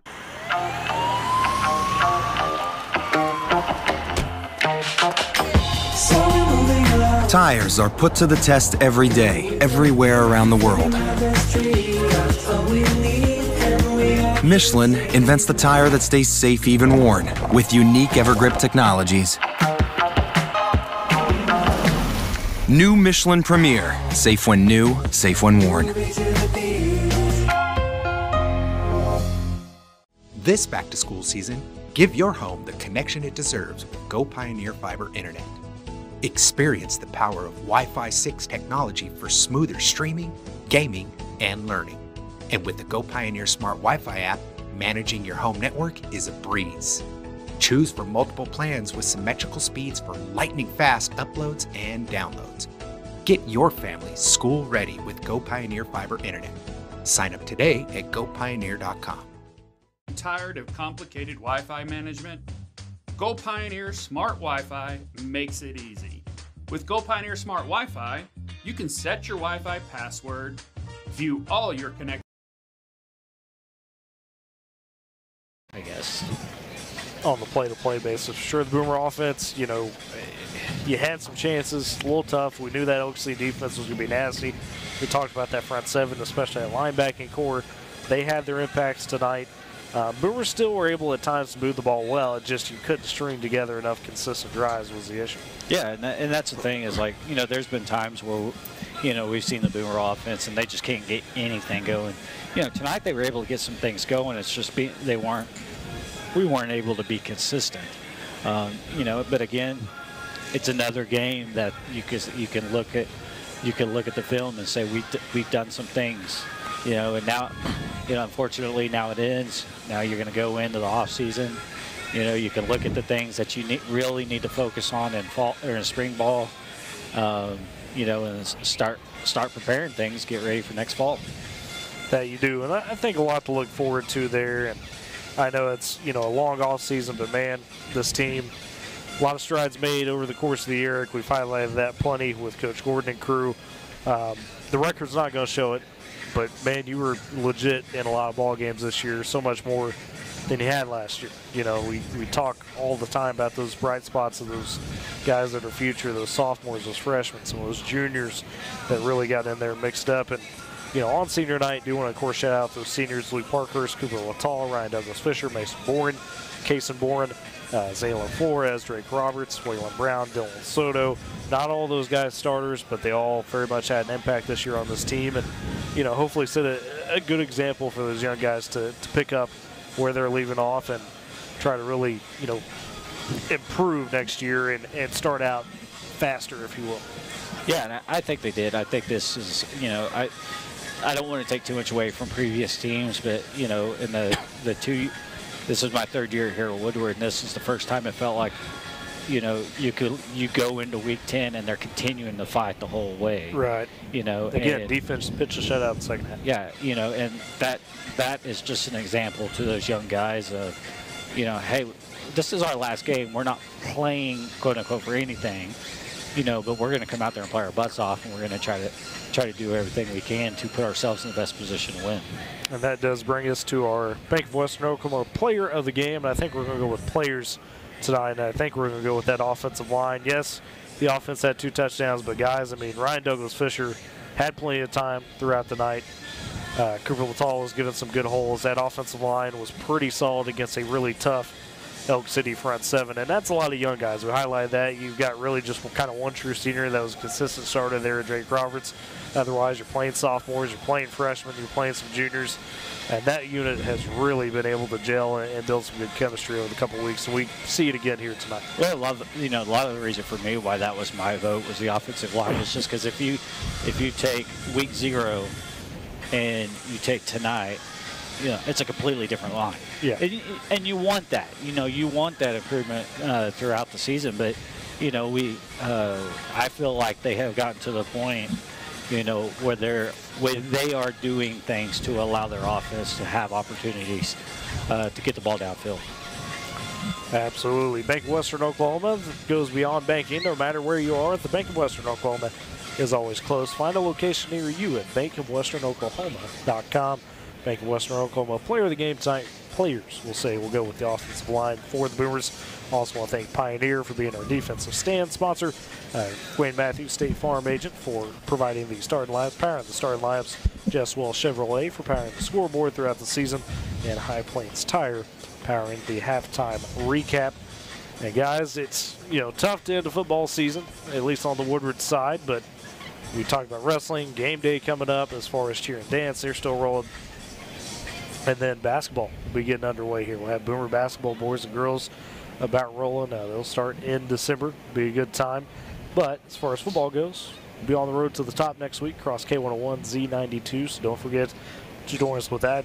CJ Montgomery and the Quick Scores crew right now are taking you down the stretch on all the action in the Tri-State as a playoff contest going on. And of course, in Oklahoma, Texas, people trying to get that final seeding. Ideally, do we have a score update on our friends down there at Airline Field, speaking of that playoff seeding? Yes, Moreland did, unfortunately, I guess, for me anyways. Thomas Fay Custer did take the victory over Moreland 22-16. Yeah. I thought I saw a tear in your eye. So, and that's, you know, Thomas Fay Custer, great team. Coach Ward, great coach. They claim their district championship. For Moreland, I mean, Coach Allen, great squad they had. And unfortunately, I mean, 7-3 on the year, you think, man, that's an easy playoff team. No, they miss. Yeah, they get out at 4-3. It's a tough district they're in Class 2A District 1. That had 4 teams going into this week, or Class A Division 2 District 1. Thank you. Thank you for that. But that district had 5 4-2 teams or better, at least in district play going into the week. So tough break for the Bearcats, but a lot of fun to watch and keep up with them too. And just for them to be able to put together a 7-3 season with some of the adversity some of the injuries they've had, big shout out to what they did over there east of us in Moreland. I kind of was like, wait, who am I talking about for a second? I knew who I was talking about. Well, with that, folks, hey, again, thank you so much for tuning in all season long to support Boomer football, whether you did it on Z92, whether you did it on Boomer TV. We'll have a short break from Boomer Sports. We'll be back in December with some Boomer basketball. Definitely join us for that. Will be a lot of fun. And September 20th, since this is the last Boomer broadcast before then. November 20th. There you go. I don't want to go back September because I'm already for May. November 20th at 8 o'clock, Percival Fieldhouse. Man, Boomer Fieldhouse. 8 o'clock, Boomer Fieldhouse, Boomer Basketball Madness. There you go. Introduce the high school teams. There's going to be a couple games, things happening. Middle school teams will be introduced as well. So get out there and kind of get a kind of preview of what the Boomer's going to put on the court come December. And until then, folks, we hope you join us on the road to the top starting next week. And we hope you have a great rest of your weekend, everybody. Have a good night. You've been listening to Woodward Vs Sports on News Talk Sports Z92. Follow the Boomers all season long on Z92 and Z92online.com. This has been a presentation of Tri-State Media, the Tri-State sports leader.